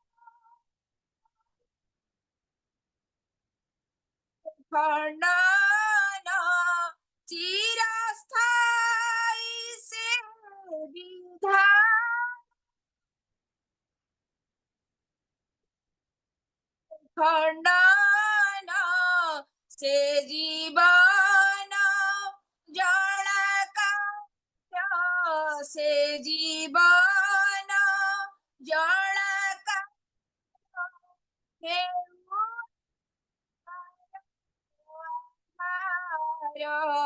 তুম বাক্য অটে প্রদীপ মো ক্ষীণ চরণর, চলা পথে সে আলো, চলা পথে সে আলো মো সারা জীবনর, তুম বাক্য অটে প্রদীপ মো ক্ষীণ চরণর, তুম বাক্য অটে প্রদীপ মো ক্ষীণ চরণর। धन्यवाद सिस्टर। କିଛି ଶୁଭୁନି।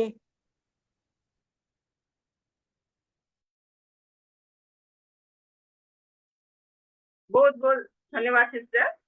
ଆଉ ଅତି ଅର୍ଥପୂର୍ଣ୍ଣ ଗୀତ ଦ୍ୱାରା ପରମେଶ୍ୱରଙ୍କୁ ଗୌରବ କରିଛନ୍ତି। ସତେ ତାଙ୍କର ବାକ୍ୟ ସିଦ୍ଧ ପବିତ୍ର ଅଟଳ ସେଇ ପ୍ରକାର ବାକ୍ୟ ଆଉ ସେଇ ବାକ୍ୟ ବର୍ତ୍ତମାନ ଆମେ ଶୁଣିବାକୁ ଯିବା। ଦିଦି ଭଏସ କିଛି ଆସୁନି।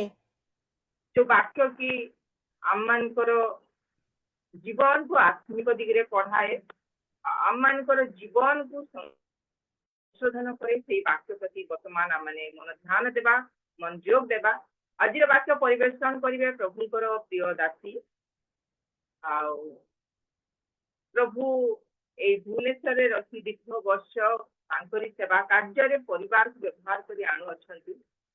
ଆଉ ଏଇ ଓମେନ୍ ଫେଲୋସିପରେ ମଧ୍ୟ ଆମମାନଙ୍କର ଗହଣରେ ଗୋଟାଏ ଥର ବାକ୍ୟ ଦେଇ ଆମମାନଙ୍କୁ ଉତ୍ସାହିତ କରିଛନ୍ତି, ବିଶେଷ କରି ପ୍ରଭୁଙ୍କର ଗୌରବ କରିଛନ୍ତି। ଆଉ ସେ ଅନଲାଇନରେ ପୁଣି ଅଫଲାଇନରେ ମିନିଷ୍ଟ୍ରି କରନ୍ତି, ପ୍ରଭୁଙ୍କର ସେବା କାର୍ଯ୍ୟ କରନ୍ତି, ପ୍ରଭୁଙ୍କର ବାକ୍ୟ ଦେଇ ଭଜା ଆତ୍ମାମାନଙ୍କୁ ଈଶ୍ୱରଙ୍କ ନିକଟବର୍ତ୍ତୀ କରାନ୍ତି। ଆଉ ସେ ମୋ ନାତୁଣୀ ହେବେ। ଆଉ ମୁଁ ତାଙ୍କୁ ଅନୁରୋଧ କଲି ଆଉ ସେ ମଧ୍ୟ ପ୍ରଭୁଙ୍କ ଗୌରବ କରିବା ନିମନ୍ତେ ସେ ହଁ କଲେ। ଆଉ ବର୍ତ୍ତମାନ ଆମମାନଙ୍କ ଗହଣରେ ଅଛନ୍ତି। ପ୍ରଭୁ ତାଙ୍କରି ଦାସୀଙ୍କୁ ଆଜି ମନୋନୀତ କରିଛନ୍ତି, ତାଙ୍କରି ବାକ୍ୟକୁ ଆମମାନଙ୍କ ଗହଣରେ ଉପସ୍ଥାପନା କରିବା ନିମନ୍ତେ। ତେବେ ଏ ସମୟ ମଧ୍ୟରେ ଆଜିର ବାକ୍ୟ ପରିବେଷଣ କରିବା ନିମନ୍ତେ ମୁଁ ଆହ୍ୱାନ କରେ ଆମମାନଙ୍କର ଗହଣରେ ଅଛନ୍ତି ମିସେସ୍ ସବିତା ସୁରିଆ ଭୁବନେଶ୍ୱର ଆଗକୁ ଆସିବେ ଏବଂ ବାକ୍ୟ ଦ୍ୱାରା ଆମମାନଙ୍କୁ ପଢାଇ ନେବେ। ଏ ସମୟ ହଉଛି ଆପଣଙ୍କୁ। ମିସେସ୍ ସବିତା ସୁରିଆ। ସମସ୍ତଙ୍କୁ ଖ୍ରୀଷ୍ଟ ପ୍ରେମରେ ନମସ୍କାର। ପ୍ରଭୁଙ୍କୁ ବିଶେଷ ଧନ୍ୟବାଦ ଦିଏ। ପ୍ରଭୁ ମୋ ପରି ଅଯୋଗ୍ୟକୁ ଆଜି ଆପଣମାନଙ୍କ ସମ୍ମୁଖରେ ତାଙ୍କର ବାକ୍ୟକୁ କହିବା ନିମନ୍ତେ ସୁଯୋଗ ଦେଇଛନ୍ତି। ଏଥିପାଇଁ ମୁଁ ଆଉ ମୋର ଆଈଙ୍କୁ ମଧ୍ୟ ବିଶେଷ ଧନ୍ୟବାଦ ଦିଏ ଏ ସୁଯୋଗ ଦେଇଥିବାରୁ। ଆଉ ଏଠାରେ ଉପସ୍ଥିତ ପ୍ରତ୍ୟେକ ପ୍ରଭୁଙ୍କ ଦାସୀ ମାନଙ୍କୁ ଯେତେ ଅଛନ୍ତି, ମୋ ଠାରୁ ବଡ କିମ୍ବା ମୋ ଠାରୁ କମ ବୟସ୍କ ସମସ୍ତଙ୍କୁ ମୁଁ ହୃଦୟ ସହିତ ଧନ୍ୟବାଦ ଦିଏ। ଆଉ ବିଶେଷ ଆନନ୍ଦିତ, ଅନେକ ଦିନ ପରେ ଅନେକ ଚେହେରା ମୁଁ ଦେଖିପାରୁଛି। ଅବଶ୍ୟ ଫଟୋ ସବୁ ଦେଖୁଛି ଆଉ ପ୍ରାୟ ସମସ୍ତଙ୍କର ଭିଡିଓ ବନ୍ଦ ଅଛି। ଅନ୍ କଲେ ଟିକେ ଭଲ ଲାଗନ୍ତା ବୋଲି ମୁଁ ଭାବୁଛି। ଆଉ ବିଶେଷ କିଛି ମୁଁ ଏମିତି କିଛି ନୂଆ ବିଷୟ ଯେ କହିବି ସେଟା ନାହିଁ। ସମସ୍ତେ ଆପଣ ମାନେ ବାକ୍ୟରେ ପୋଖତ। ଆଉ ଆଗରୁ ଯେମିତି ଥିଲେ, କରୋନା ପରଠାରୁ ଜୁମ୍ ମିଟିଂ ହେଲା ପରଠୁ ଆହୁରି ଅଧିକ ଭାବରେ ପ୍ରଭୁ ଆପଣ ମାନଙ୍କୁ ବ୍ୟବହାର କରୁଛନ୍ତି। ଆଉ ପ୍ରଭୁଙ୍କର ଗୌରବ ନିମନ୍ତେ ଗୀତ ଦ୍ୱାରା, ବାକ୍ୟ ଦ୍ୱାରା, ଲିଡ୍ ଦ୍ୱାରା, ପୁଣି ପ୍ରଭୁଙ୍କର ପ୍ରଶଂସା କରିବାର ବିଭିନ୍ନ ମାଧ୍ୟମରେ ପ୍ରଭୁ ଅତି ସୁନ୍ଦର ଭାବରେ ସମସ୍ତଙ୍କୁ ବ୍ୟବହାର କରୁଛନ୍ତି। ସେଥିପାଇଁ ପ୍ରଭୁଙ୍କର ଗୌରବ ହଉ। ଆଉ ଏମିତି ଜୁମ୍ ମିଟିଂ ମାନଙ୍କରେ ମୁଁ ପ୍ରାୟ ଯୋଗ ଦେଇ ପାରୁନାହିଁ। ଆଉ ବାହାରକୁ ମତେ ଟିକେ ଯିବାକୁ ପଡୁଛି। ସେ ଯାହା ହଉ ପ୍ରଭୁ ଆଜି ସୁନ୍ଦର ସୁଯୋଗ ଦେଇଛନ୍ତି। ଆଉ ଅଳ୍ପ ସମୟ କିଛି ପ୍ରଭୁଙ୍କର ବାକ୍ୟକୁ ଆମେ ଆଲୋଚନା କରିବା। ଆଜିର ଅଳ୍ପ ସମୟର ଧ୍ୟାନ ନିମନ୍ତେ ଯେଉଁ ଅଂଶ ଦେଖିବା ତାହା ଆପଣ ମାନେ ପାଇବେ ଯୋହନ ଲିଖିତ ସୁସମାଚାର ତାର 16 ପର୍ବର 33 ପଦର ଖ ଅଂଶ। ଯୋହନ ଲିଖିତ ସୁସମାଚାର 16 ପର୍ବର 33 ପଦର ଖ ଅଂଶ। ପ୍ରଭୁଙ୍କ ବାକ୍ୟରେ ଆଉ ଏପରି ଲେଖାଯାଏ, ମାନଙ୍କ ନିମନ୍ତେ କ୍ଲେଶ ଅଛି, କିନ୍ତୁ ସାହସ ଥର ମୁଁ ଜଗତକୁ ଜୟ କରିଅଛି। ଆଉ ଥରେ ପଢୁଛି, ଜଗତରେ ତୁମ୍ଭମାନଙ୍କ ନିମନ୍ତେ କ୍ଲେଶ ଅଛି, କିନ୍ତୁ ସାହସ ଧର ମୁଁ ଜଗତକୁ ଜୟ କରିଅଛି। ପଠିତ ଶାସ୍ତ୍ରାଂଶ ପୁଣି ଶ୍ରବଣରେ ପ୍ରଭୁ ଆମ ପ୍ରତ୍ୟେକଙ୍କୁ ଆଶୀର୍ବାଦ କରନ୍ତୁ। ଏ ବାକ୍ୟର ଗଭୀରତା ତାଙ୍କର ଆତ୍ମାଙ୍କ ଶକ୍ତି ଦ୍ୱାରା ଆମମାନଙ୍କୁ ସେ ପ୍ରକାଶ କରନ୍ତୁ। ପଦେ ପ୍ରାର୍ଥନା କରିବା। ଧନ୍ୟବାଦ ଦଉଛି ପ୍ରଭୁ, ପ୍ରଶଂସା କରୁଛି, ଗୌରବ କରୁଛି ଏଇ ସୁନ୍ଦର ସୁଯୋଗ ନିମନ୍ତେ, ଏଇ ସୁନ୍ଦର ସୌଭାଗ୍ୟତା ନିମନ୍ତେ। ପ୍ରଭୁ ମୁଁ ଏତେବେଳେ ଅଯୋଗ୍ୟ, ନଗଣ୍ୟ, କ୍ଷୁଦ୍ର ଦାସୀ। ମୋର କୌଣସି ଜ୍ଞାନ ନାହିଁ, ନାହିଁ ପବିତ୍ରତା ନାହିଁ, ସିଦ୍ଧତା ନାହିଁ। ପ୍ରଭୁ କେବଳ ତୁମର ଅନୁଗ୍ରହ ଆଜି ପର୍ଯ୍ୟନ୍ତ ତୁମେ ପଢି ନଉଛ କରୁଛି ପ୍ରଭୁ ଏତେବେଳେ ତୁମର ଦାସୀ ମାନଙ୍କ ସମ୍ମୁଖରେ ଆଉ ଯେଉଁ ବାକ୍ୟକୁ ତୁମେ ଦେଇଛ ପ୍ରଭୁ ତୁମେ ତାହା ଭାଙ୍ଗ ତୁମେ କଥା କୁହ ପ୍ରଭୁ ମତେ ତୁମେ ସମ୍ପୂର୍ଣ୍ଣ ହଜାଅ ଲୁଚାଅ ମୋ ମୁଖ ଦ୍ଵାରା ତୁମେ ପ୍ରକାଶିତ ହୁଅ ଯୀଶୁଙ୍କ ନାମରେ ଏ ଛୋଟ ନିବେଦନ ଆମେ ଆଉ ମୁଁ ବସିକି ଆରମ୍ଭରୁ ସବୁ ବିଷୟ ମୁଁ ଦେଖୁଥିଲି ଆଉ ବହୁତ ସୁନ୍ଦର ଭାବରେ ୱାର୍ସିପ ହେଲା ପୁଣି ଆଉ ବାକ୍ୟ ଅଧ୍ୟୟନ ହେଲା ଆଉ କୁଇଜ ମଧ୍ୟ ହେଲା ବହୁତ ଖୁସି ଲାଗିଲା ମୁଁ ପ୍ରଥମ ବୋଧେ ଆଉ ଏସବୁ ବିଷୟ ମୁଁ ଦେଖିଲି ତାପରେ ମାନେ ପ୍ରାର୍ଥନା ବିଭିନ୍ନ ବିଷୟରେ ତ ହଉଛି ଏମିତି ଅନେକ ବିଷୟ ସବୁ ହେଲା ପରେ ଶେଷରେ ଆହୁରି ଗୋଟେ ଗୀତ ମଧ୍ୟ ପ୍ରଭୁ ଶୁଣିବା ପାଇଁ ସୁଯୋଗ ଦେଲେ ଆଉ ଜେନା ଭଉଣୀଙ୍କ ଠାରୁ ଆଉ ସେ ଯୋଉ ଗୀତ ଗାଇଲେ ଯେ ତୁମ୍ଭ ବାକ୍ୟ ମୋ ଚରଣ ପାଇଁ ପ୍ରଦୀପ ନେଇକି ମୋର କ୍ଷୀଣ ଚରଣ ବୋଲିକି ଆଉ ସେଠି ଗୋଟେ ପଦ ଲେଖା ଅଛି ନୁହେଁ କି ମାନେ କ୍ଷୀଣ ଚକ୍ଷୁ ବୋଲିକି ମନକୁ ଆସେ ହଠାତ୍ କିନ୍ତୁ ସେଠି ଅଛି କ୍ଷୀଣ ଚରଣ ବୋଲିକି ମାନେ ଦୁର୍ବଳ ପାଦ ଜୀବନ ଯାତ୍ରାରେ ଯୋଉ ଚାଲୁଛୁ ଆମେ ଆମର ପାଦ ହଉଛି ଦୁର୍ବଳ ଆଉ କିନ୍ତୁ ସେଇ ଦୁର୍ବଳ ପାଦରେ ଚାଲିବା ପାଇଁ କେବଳ ପ୍ରଭୁଙ୍କର ବାକ୍ୟ ହିଁ ପୁଣି ଶକ୍ତି ଦିଏ ହାଲେଲୁୟା ମାନେ ଏତେ ସୁନ୍ଦର ଭାବରେ ପୂର୍ବର ଲୋକମାନେ ଆଉ ଗୀତକୁ ରଚନା କରିଥିଲେ ସେ ସବୁ ଭାବିଲା ବେଳକୁ ମାନେ ଆତ୍ମିକ ଭାବରେ ଯେତେବେଳେ ଆମେ ଅନୁଭବ କରୁ ସେ ୱାର୍ଡ ସବୁ ସେତେବେଳକୁ ମାନେ କେମିତି ଭାବରେ ପ୍ରଭୁ କଥା କହନ୍ତି ନୁହେଁ କି କ୍ଷୀଣ ଚକ୍ଷୁ ଆମେ ସବୁ ମାନେ ସବୁବେଳେ ଜାଣୁ ବୟସ କିଛି ଅଧିକା ହେଇଗଲା ବେଳକୁ ଆମର ଚକ୍ଷୁ ଧନ୍ଦାଳା ହୁଏ କିନ୍ତୁ କ୍ଷୀଣ ଚରଣ ପାଇଁ ପୁଣି ଏଇ ବାକ୍ୟ ହିଁ ଆମମାନଙ୍କୁ ଶକ୍ତି ଦିଏ ସେଥିପାଇଁ ସେଦିନ ଯେତେବେଳେ ଧନୀ ନର୍କରେ ପଡିଛି ଆଉ ସେ ଉପରକୁ ଅନଉଛି ସବୁ ବିଷୟ ଜାଣିଲା ବୁଝିଲା ଯେତେବେଳେ ଆଉ ଉପରୁ ଉତ୍ତର ଆସୁଛି ଯେ ଏଠୁ ଲୋକ ସେଠିକି ଯିବେ ନାହିଁ ସେଠୁ ଲୋକ ଏଠିକି ଆସିବେ ନାହିଁ ଆଉ ସେ ବୁଝିଗଲା ସବୁ ଆଉ ସେତେବେଳେ ସେ ଚିନ୍ତା କରୁଛି ତାର ଭାଇମାନଙ୍କ ବିଷୟରେ ନୁହେଁ କି ସେଇ ସମୟରେ ସେ ଚିନ୍ତା କରୁଛି ମୋର ଭାଇମାନେ ଯେମିତି ଏ ସ୍ଥାନକୁ ନ ଆସନ୍ତୁ ପ୍ରଭୁ ତୁମେ ଦୟାକର ଟିକେ ଲାଜାରକୁ ଟିକେ ପଠେଇ ଦିଅ ବୋଲି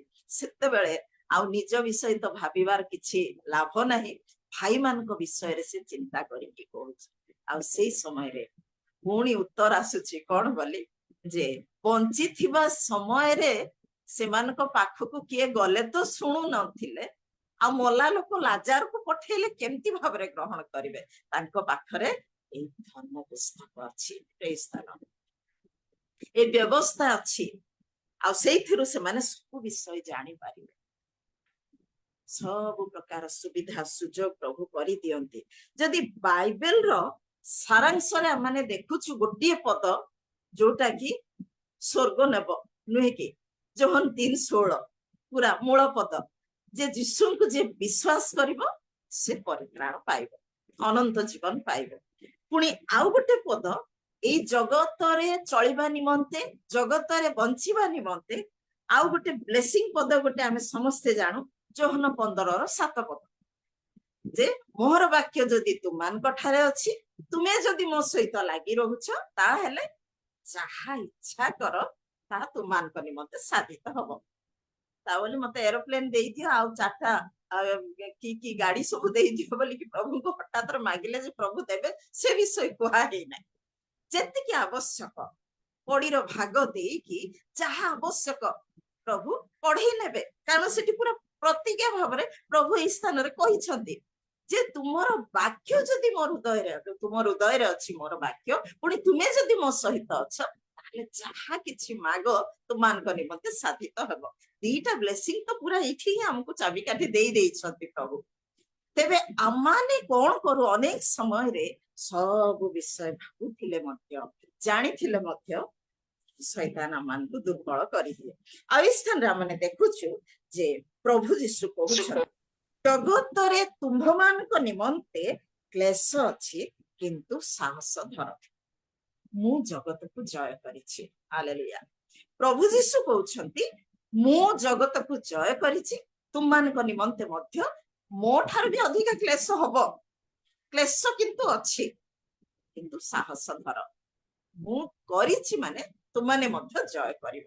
ସେଇ ଭରସା ପ୍ରଭୁ ଆମମାନଙ୍କୁ ଦଉଛନ୍ତି ଆଜି ଆମେ ଚିନ୍ତା କରିବା ପ୍ରଥମେ ଯୀଶୁଙ୍କର ମାନେ ଜଗତକୁ ଜୟ କରିବା ବିଷୟରେ। ପ୍ରଭୁ ଯୀଶୁ ଜଗତକୁ ଆସିଲେ ତାଙ୍କର ଗୋଟିଏ ଲକ୍ଷ୍ୟ ନେଇକି, କଣ ନା ପାପୀ ମାନଙ୍କ ପାଇଁ ନିଜର ଜୀବନକୁ ସେ ଦେବେ। ସେ ଆସିଲେ, ଜଗତରେ ଜନ୍ମ ହେଲେ, କେତେ କଷ୍ଟରେ, ତାଙ୍କୁ କୌଣସି ଭଲ ବିଷୟ ମିଳିଲାନି। ସେ ସବୁ ଆମେ ଜାଣୁ, ନା ଜନ୍ମସ୍ଥାନ ଭଲ, ନା ଶୋଇବା ସ୍ଥାନ, ନା କୌଣସି ବିଷୟ ତାଙ୍କ ପାଇଁ ଉତ୍ତମ ନଥିଲା। ତଥାପି ମଧ୍ୟ ସେ ସନ୍ତୁଷ୍ଟରେ ତାଙ୍କର କାର୍ଯ୍ୟ ସେ କରୁଛନ୍ତି ଶେଷ ପର୍ଯ୍ୟନ୍ତ। ଆମେ ଦେଖିବା ଆଉ ଫିଲିପିଓ ତାର 2 ପର୍ବର 5ରୁ ଯଦି ଆମେ ଦେଖିବା ସେଇ 9 ପଦ ପର୍ଯ୍ୟନ୍ତ, 8 ପଦ ପର୍ଯ୍ୟନ୍ତ, ସେ ସ୍ଥାନରେ ଲେଖା ଅଛି, ଖ୍ରୀଷ୍ଟ ଯୀଶୁଙ୍କର ଯେପରି ମନ ଥିଲା ତୁମ୍ଭ ମାନଙ୍କର ସେହିପରି ମନ ହେଉ। ସେ ଈଶ୍ୱର ରୂପୀ ହେଲେ ହିଁ ଈଶ୍ୱରଙ୍କ ସହିତ ସମାନ ହୋଇ ରହିବା ନିଜ ନିମନ୍ତେ ଧରି ରଖିବାର ବିଷୟ ମନେ କଲେ ନାହିଁ, କିନ୍ତୁ ମନୁଷ୍ୟ ସଦୃଶ୍ୟ ହୋଇ ଦାସ ରୂପ ଧାରଣ କରି ଆପଣାକୁ ଶୂନ୍ୟ କଲେ। ପୁଣି ମନୁଷ୍ୟ ଭାବରେ ଦେଖାଯାଇ ମୃତ୍ୟୁ ପର୍ଯ୍ୟନ୍ତ, କୃଷି ମୃତ୍ୟୁ ପର୍ଯ୍ୟନ୍ତ ଆଜ୍ଞାବହ ହୋଇ ଆପଣାକୁ ଅବନତ କଲେ। 9 ପଦରେ ଲେଖା ଅଛି, ଏହି କାରଣରୁ ଈଶ୍ୱର ତାହାଙ୍କୁ ଅତିଶୟ ଉନ୍ନତ କରିଅଛନ୍ତି, ପୁଣି ସମସ୍ତ ନାମ ଅପେକ୍ଷା ସର୍ବୋତ୍କୃଷ୍ଟ ନାମ ତାହାଙ୍କୁ ପ୍ରଦାନ କରିଅଛନ୍ତି। ହାଲେଲୁୟା। ଏଠି ଆମେ ସ୍ପଷ୍ଟ ଭାବରେ ଦେଖୁଛୁ ଯେ ପ୍ରଭୁ ଯୀଶୁ ଜଗତକୁ ଆସିଲେ ଯେଉଁ ଉଦ୍ଦେଶ୍ୟ ନେଇ, ସେଇ ଉଦ୍ଦେଶ୍ୟକୁ ସେ ସଫଳ କୋଉ ପର୍ଯ୍ୟନ୍ତ କରୁଛନ୍ତି? ଶେଷ ପର୍ଯ୍ୟନ୍ତ। ସେଠି ଗୋଟେ ବିଷୟ ଲେଖା ଅଛି 8 ପଦରେ, ଆଉ ପୁଣି ମନୁଷ୍ୟ ଭାବରେ ଦେଖାଯାଇ ମୃତ୍ୟୁ ପର୍ଯ୍ୟନ୍ତ। ସେଠି ଲେଖା ଅଛି, ପୁଣି ଆଉ ଥରେ ଲେଖା ହଉଛି ଯେ କୃଷି ମୃତ୍ୟୁ ପର୍ଯ୍ୟନ୍ତ ଆଜ୍ଞାବହ ହେଇ ଆପଣଙ୍କୁ ଅବନତ କଲେ। ହାଲେଲୁୟା। ପ୍ରଥମେ ଆମେ ଦେଖିଲୁ ଈଶ୍ୱର ରୂପୀ ହେଲେ, ଈଶ୍ୱରଙ୍କ ସହିତ ସମାନ ହୋଇ ରହିଲେ ନାହିଁ। ଈଶ୍ୱର ହେଇକି ସେ କଣ କଲେ? ଆଉ ମନୁଷ୍ୟ ସଦୃଶ୍ୟ ହେଲେ, ତଳକୁ ଖସି ଆସିଲେ। ମନୁଷ୍ୟରୁ ଦାସ ରୂପ ଧାରଣ କଲେ, ଦାସରୁ ସେ ଦୋଷୀ ସାବ୍ୟସ୍ତ ହେଲେ, ଆପଣାକୁ ଶୂନ୍ୟ କଲେ। ମାନେ ସେ କେତେ ତଳକୁ ତଳକୁ ତଳକୁ ସେ ଖସି ଆସୁଛନ୍ତି, କେବଳ ଆପଣଙ୍କୁ ଆଉ ମତେ ପରିତ୍ରାଣ ଦେବା। ତାଙ୍କର ଲକ୍ଷ୍ୟ ସେଇ ଗୋଟିଏ ଥିଲା ଯେ ମୁଁ ଯିବି ଆଉ ଜଗତରେ ସବୁ କିଛି କଷ୍ଟକୁ ସହ୍ୟ କରିବି ଆଉ ନିଜର ଜୀବନ ଦେଇକି ଆସିବି। କୃଷି ମୃତ୍ୟୁ ପର୍ଯ୍ୟନ୍ତ ସେ ପୁଣି ଆପଣାକୁ ଅବନତ କଲେ, ନମ୍ର କଲେ। ପ୍ରଭୁ ଯୀଶୁ କୃଷି ମୃତ୍ୟୁ ପର୍ଯ୍ୟନ୍ତ ସବୁ କିଛିକୁ ସେ ଶେଷ କରିଛନ୍ତି, ସେ ଜୟ କରିଛନ୍ତି, ନୁହେଁ କି? ତେଣୁକରି ସେ କହୁଛନ୍ତି ଯେ ତୁମ୍ଭେ ମାନେ ମଧ୍ୟ ଜୟ କରିବ। ଆଉ କ୍ଲେଶ ଅଛି, ପୁରା ଫିକ୍ସ ଡିପୋଜିଟ ହେଇଯାଇଛି। ତମମାନଙ୍କ ପାଇଁ କ୍ଲେଶ ଅଛି ଜଗତରେ। ତମେ କେତେ ଧନବାନ ହୁଅ, ତମେ କେତେ ସୁଖରେ ରୁହ, କିନ୍ତୁ ଜଗତରେ ତମମାନଙ୍କ ପାଇଁ କ୍ଲେଶ ଅଛି, ପରମାନେଣ୍ଟ ସେଟା ନିହାତି। କିନ୍ତୁ ତୁମେ ମଧ୍ୟ ଜୟ କରିବ। ମୁଁ କରିଛି, ତୁମେ ମଧ୍ୟ ଜୟ କରିବ। ଏଇ ଯୋଉ ଭରସା ପ୍ରଭୁ ଆମମାନଙ୍କୁ ଦେଇଛନ୍ତି, ଆଉ ସେଇଟା ହଉଛି ବହୁତ ବଡ ବିଷୟ। ଯୀଶୁଙ୍କର ଆଉ ଜଗତରେ କେମିତି ଭାବରେ ଯୀଶୁ ଜୟ କଲେ ସବୁ ବିଷୟ ଆମେ ଜାଣିଲୁ ମଧ୍ୟ ଯେ କୃଷି ମୃତ୍ୟୁ ପର୍ଯ୍ୟନ୍ତ, ଶେଷ ପର୍ଯ୍ୟନ୍ତ ଗୋଟିଏ ମଧ୍ୟ ଶବ୍ଦ ଏମିତି ତାଙ୍କ ମୁଖରୁ ଉଚ୍ଚାରଣ ହେଇନାହିଁ ଯାହା ଦ୍ଵାରା କି ପିତାଙ୍କୁ କଷ୍ଟ ଦବ। ସେ ଗୋଟିଏ ପଦ କହିଦେଲେ, ଏଇ ପାନ ପାତ୍ର ମୋ ଠାରୁ ଦୂର କର, କିନ୍ତୁ ସାଙ୍ଗେ ସାଙ୍ଗେ ଆହୁରି କହୁଛନ୍ତି, ମୋର ଇଚ୍ଛା ନାହିଁ ପିତା, ତୁମର ଇଚ୍ଛା ତୁମେ ସଫଳ କର। ହାଲେଲୁୟା। ଆଜି ଆମେ ଅଳ୍ପ ସମୟ ଚିନ୍ତା କରିବା ଆମମାନଙ୍କର ବ୍ୟକ୍ତିଗତ ଜୀବନରେ କେମିତି ଆମେ ଜୟ ପାଇବା। ବ୍ୟକ୍ତିଗତ ଜୀବନ, ଦ୍ୱିତୀୟରେ ହଉଛି ପାରିବାରିକ ଜୀବନ, ତୃତୀୟରେ ହଉଛି ମାଣ୍ଡଳିକ ଜୀବନ। ପ୍ରଥମ ବିଷୟ ଆମେ ଚିନ୍ତା କରିବା ଯେ ବ୍ୟକ୍ତିଗତ ଜୀବନରେ କେମିତି ଆମେ ଜୟ ପାଇବା। ନିଶ୍ଚୟ ପ୍ରଭୁଙ୍କ ସହିତ ଆମେ ଯେତେବେଳେ ଚାଲୁଛୁ, ପ୍ରଭୁଙ୍କର ବାକ୍ୟକୁ ନେଇ ଚାଲୁଛୁ, ପ୍ରଭୁଙ୍କୁ ଭୟ କରୁଛୁ, ଦିନ ରାତି ପ୍ରଭୁଙ୍କ ସହିତ ଲାଗି ରହିଛୁ, ନିଶ୍ଚୟ ପ୍ରଭୁ ଆମମାନଙ୍କୁ ଜୟ ଦଉଛନ୍ତି। ସେଇ ଭରସା ପ୍ରଭୁ ଆମମାନଙ୍କ ଜୀବନରେ ଦେଇଛନ୍ତି। ଏଠାରେ ଯେତେ ଆମେ ଅଛୁ ସମସ୍ତଙ୍କ ଜୀବନରେ ପ୍ରଭୁ ସେ ଅନୁଭବ ଦେଇଛନ୍ତି। ତଥାପି ବେଳେ ବେଳେ କଣ ହେଇଯାଉ, ଶୈତାନ ଆମମାନଙ୍କୁ ଟିକେ ବିଚଳିତ କରିଦିଏ। ବ୍ୟକ୍ତିଗତ ଜୀବନ ଯଦି ଆମେ ଚିନ୍ତା କରିବା, ଗୋଟେ ନାରୀ ବିଷୟରେ, ଏଇ ସ୍ଥାନରେ ଆମେ ମା ମାନେ ତ ଅଛୁ, ବାପା ମାନଙ୍କ ବିଷୟରେ ମଧ୍ୟ ଅଛି। ଆଇବଙ୍କ ବିଷୟରେ ଯଦି ଆମେ ଚିନ୍ତା କରୁ ଯେ ସେ ଗୋଟେ ଉତ୍ତମ ସ୍ୱାମୀ ଥିଲେ ଆଉ ଉତ୍ତମ ପିତା ଥିଲେ। ତାଙ୍କ ପରିବାର ନିମନ୍ତେ ବ୍ୟକ୍ତିଗତ ଭାବରେ ସେ ଜୟ ପ୍ରାପ୍ତ ହେଇପାରିଛନ୍ତି ନୁହେଁ କି? ପିଲାମାନଙ୍କ ପାଇଁ ସେ ଦିନ ରାତି ଚିନ୍ତା କରୁଥିଲେ। ଏକ ପର୍ବର ଆଇବ, ଏକ ପର୍ବର ଆଉ 5 ପଦରେ ଯାହା ଲେଖା ଅଛି ଆମେ ଜାଣୁ, ତାଙ୍କର ସନ୍ତାନ ମାନେ ଯେତେବେଳେ ଏକାଠି ହଉଥିଲେ ତାଙ୍କର ଆପଣା ଆପଣା ଦିନ ଜନ୍ମଦିନ ମାନଙ୍କରେ କିଛି ଗୋଟେ କେତେବେଳେ ଭୁଲ ଘଟିକା ହେଇଯାଉଥିବ ପରା, କଣ ବି ଭୁଲ ହେଇଯାଉଥିବ ବୋଲି ସେ ସକାଳୁ ଉଠି କଣ କରୁଥିଲେ? ପ୍ରତ୍ୟେକ ପିଲାମାନଙ୍କ ନାମରେ ସେ ଉତ୍ସର୍ଗ କରୁଥିଲେ, ବଳି ଉତ୍ସର୍ଗ କରୁଥିଲେ। ପ୍ରଭୁ ମୋର ପିଲାମାନେ କାଳେ ପାପ କରିଦେଇଥିବେ ପରା, ତୁମେ କ୍ଷମା କର, ପ୍ରାର୍ଥନା କରୁଥିଲେ। ପିଲାମାନଙ୍କୁ ସବୁବେଳେ ସେ ପ୍ରଭୁଙ୍କ ନିକଟରେ ତୋଳି ଧରୁଥିଲେ। ମୋ ପ୍ରିୟ ମା, ତେଣୁକରି ମୁଁ ଭାବେ 10ଟା ଯାକ ପିଲା ଯୋଉ ଚାଲିଗଲେ, ଶୈତାନ ଯୋଉ ପରୀକ୍ଷା କଲା, ସବୁ ଯାକ ଆତ୍ମା ସ୍ୱର୍ଗକୁ ଯାଇଥିବେ, ମୁଁ ପୁରା ସିଓର। କାହିଁକି ନା ବାପା ତାଙ୍କ ପାଇଁ ସବୁବେଳେ ପ୍ରାର୍ଥନା କରୁଥିଲେ, ଆଉ ପ୍ରଭୁ ସେ ପିଲାମାନଙ୍କୁ ମଧ୍ୟ ମନୋନୀତ କଲେ ବୋଲିକି ମୁଁ ବିଶ୍ୱାସ କରେ। ତାପରେ ସେ ଗୋଟେ ଉତ୍ତମ ସ୍ୱାମୀ ଥିଲେ ନୁହେଁ କି? ଯେତେବେଳେ ସ୍ତ୍ରୀ କହୁଛି ଆଉ କେତେ କଷ୍ଟ ପାଇବ, କେତେ ପ୍ରଭୁ ପ୍ରଭୁ ବୋଲି ପ୍ରଭୁକୁ ଧରିକି ବସିଥିବ, ଛାଡ ଆଉ ତୁମେ ମର ବୋଲି ମାନେ ଆଉ ବଞ୍ଚିବା ବିଷୟ କହୁନାହିଁ, ଛାଡି ଦିଅ ସେ ଧର୍ମ କର୍ମ ଆଉ ମରିଯାଅ, ମୁଁ ଶାନ୍ତିରେ ରହିବି। ଏହା ଉଦ୍ଦେଶ୍ୟ ଥିଲା ନା। ବିରକ୍ତ ଅବଶ୍ୟ ମାନେ ମୁଁ ବେଳେ ବେଳେ ଚିନ୍ତା କରେ, ଆଇବଙ୍କ ସ୍ତ୍ରୀ ଏଇ ଯୋଉ କଥା କହିଲେ, ଅସହ୍ୟ ଯନ୍ତ୍ରଣାରେ ସେ ମାନେ କଷ୍ଟ ପାଉଥିଲେ ନୁହେଁ କି? କଣ କଷ୍ଟ କି?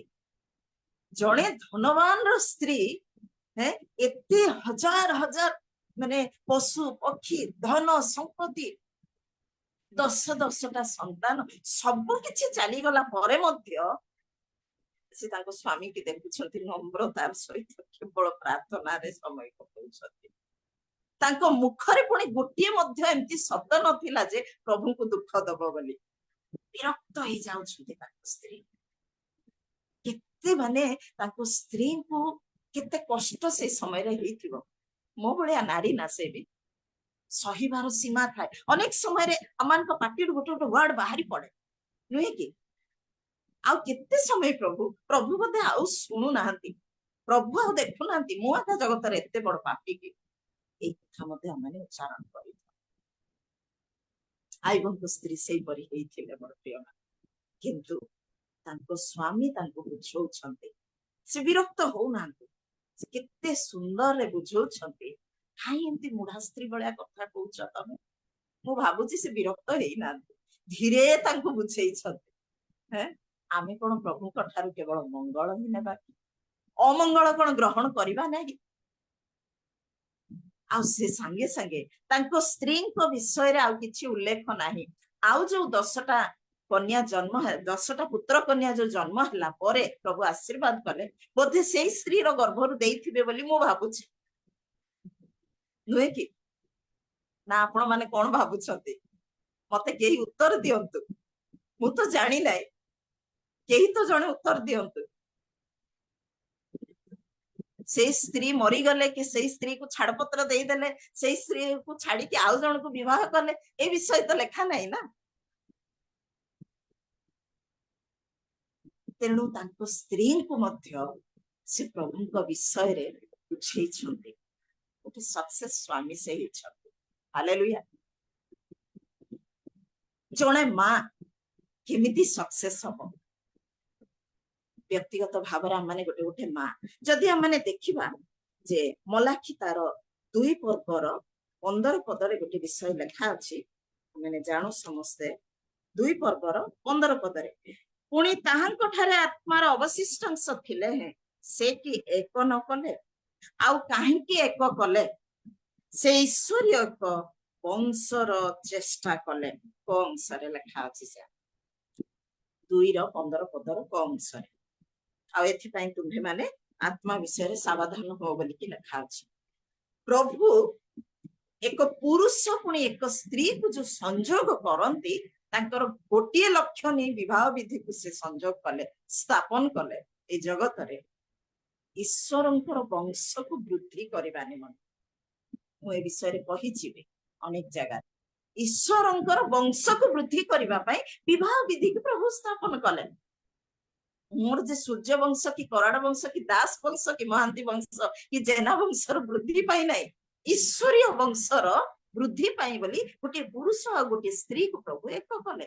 ପବିତ୍ର ରହ, ସିଦ୍ଧ ରହିବ ଶେଷ ପର୍ଯ୍ୟନ୍ତ। ଆଉ ସେମାନଙ୍କ କୋଳରେ ଯୋଉ ସନ୍ତାନ ସନ୍ତତି ପ୍ରଭୁ ଦିଅନ୍ତି ଗୋଟିଏ ସ୍ୱାମୀ ସ୍ତ୍ରୀଙ୍କ କୋଳରେ, ସେଇଟା ହଉଛି ଈଶ୍ୱରଙ୍କର ବଂଶ। ଆଉ ତାର କର୍ତ୍ତବ୍ୟ ଶେଷ ପର୍ଯ୍ୟନ୍ତ ଯୋଉ ବାପା ମା କରନ୍ତି ସେମାନେ ସକ୍ସେସଫୁଲ ହୁଅନ୍ତି।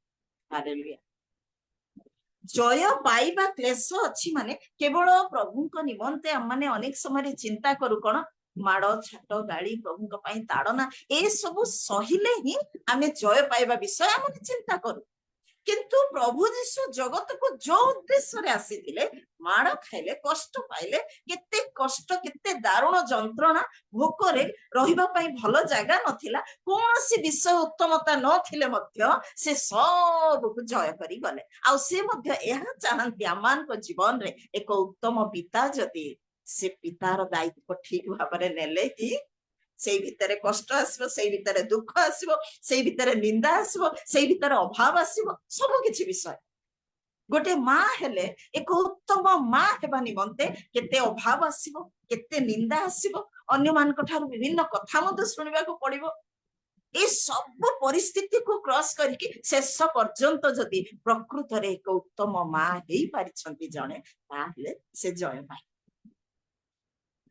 କେବଳ ବିଶ୍ୱାସୀ ଭାବରେ ନାହିଁ, ଯୋଉ ଯୋଉ କର୍ତ୍ତବ୍ୟ ପ୍ରଭୁ ଆମ ଜୀବନରେ ଦେଇଛନ୍ତି ଏ ଜଗତରେ, ସେ ସବୁକୁ ଆମମାନଙ୍କୁ ତୁଲେଇବାକୁ ପଡିବ।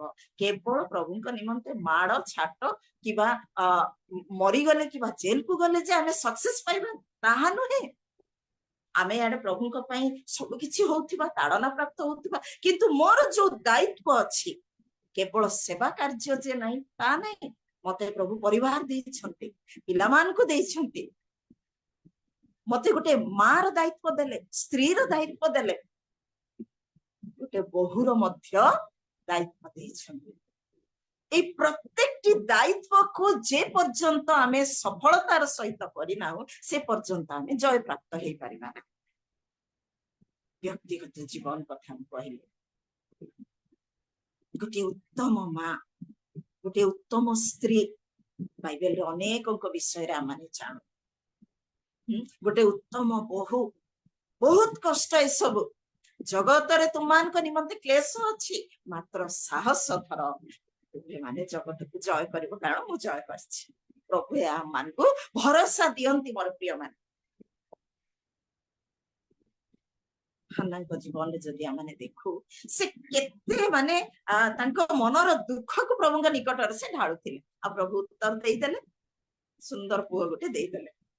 ଦେଲା ପରେ ତାଙ୍କର ମନ କେବେ ମଧ୍ୟ ଚେଞ୍ଜ ହେଇନାହିଁ। ସେ ଯାହା ମାନତ ମନାସିଥିଲେ ତାହା ସେ ପୂର୍ଣ୍ଣ କଲେ। ଆଉ ସେ ଅଳ୍ପ ସମୟ ମା ଠାରୁ ଖାଇବା ପର୍ଯ୍ୟନ୍ତ, ସେଇ ବୟସ ପର୍ଯ୍ୟନ୍ତ ସେ ପାଖରେ ରଖିଲେ। ଆଉ ସେତିକି ବୟସ ଭିତରେ, ବେଶୀ ହେଲା 8 ବର୍ଷ କି 10 ବର୍ଷ, ଆଗ କାଳର ପିଲାମାନେ ଅଧିକ ବର୍ଷ ମା ଠାରୁ ଖାଉଥିଲେ, ବେଶୀ ହେଲେ 8 ରୁ କି 10, ସେତିକି ସମୟ ମାତ୍ର ସେ ସାମୁଏଲକୁ ଶିକ୍ଷା ଦେଇଛନ୍ତି, ଗଠନ କରିଦେଇଛନ୍ତି, ଯାହାକି ସେ ଯେତେବେଳେ ଯାଇକି ମନ୍ଦିରରେ ବଢୁଛନ୍ତି, ଆଉ ସେ ଜଣେ ଯାଜକ ହେଇପାରୁଛନ୍ତି ବଡ ହେଲା ପରେ, ପୁଣି ବିଚାରକର୍ତ୍ତା ହେଇପାରୁଛନ୍ତି, ପୁଣି ଭବିଷ୍ୟତ କର୍ତ୍ତା ହେଇପାରୁଛନ୍ତି। ପ୍ରକୃତରେ ଗୋଟିଏ ମାଙ୍କର ଦାୟିତ୍ୱକୁ ହାନ୍ନା ସଫଳତାର ସହିତ ଶେଷ କରିପାରିଥିଲେ।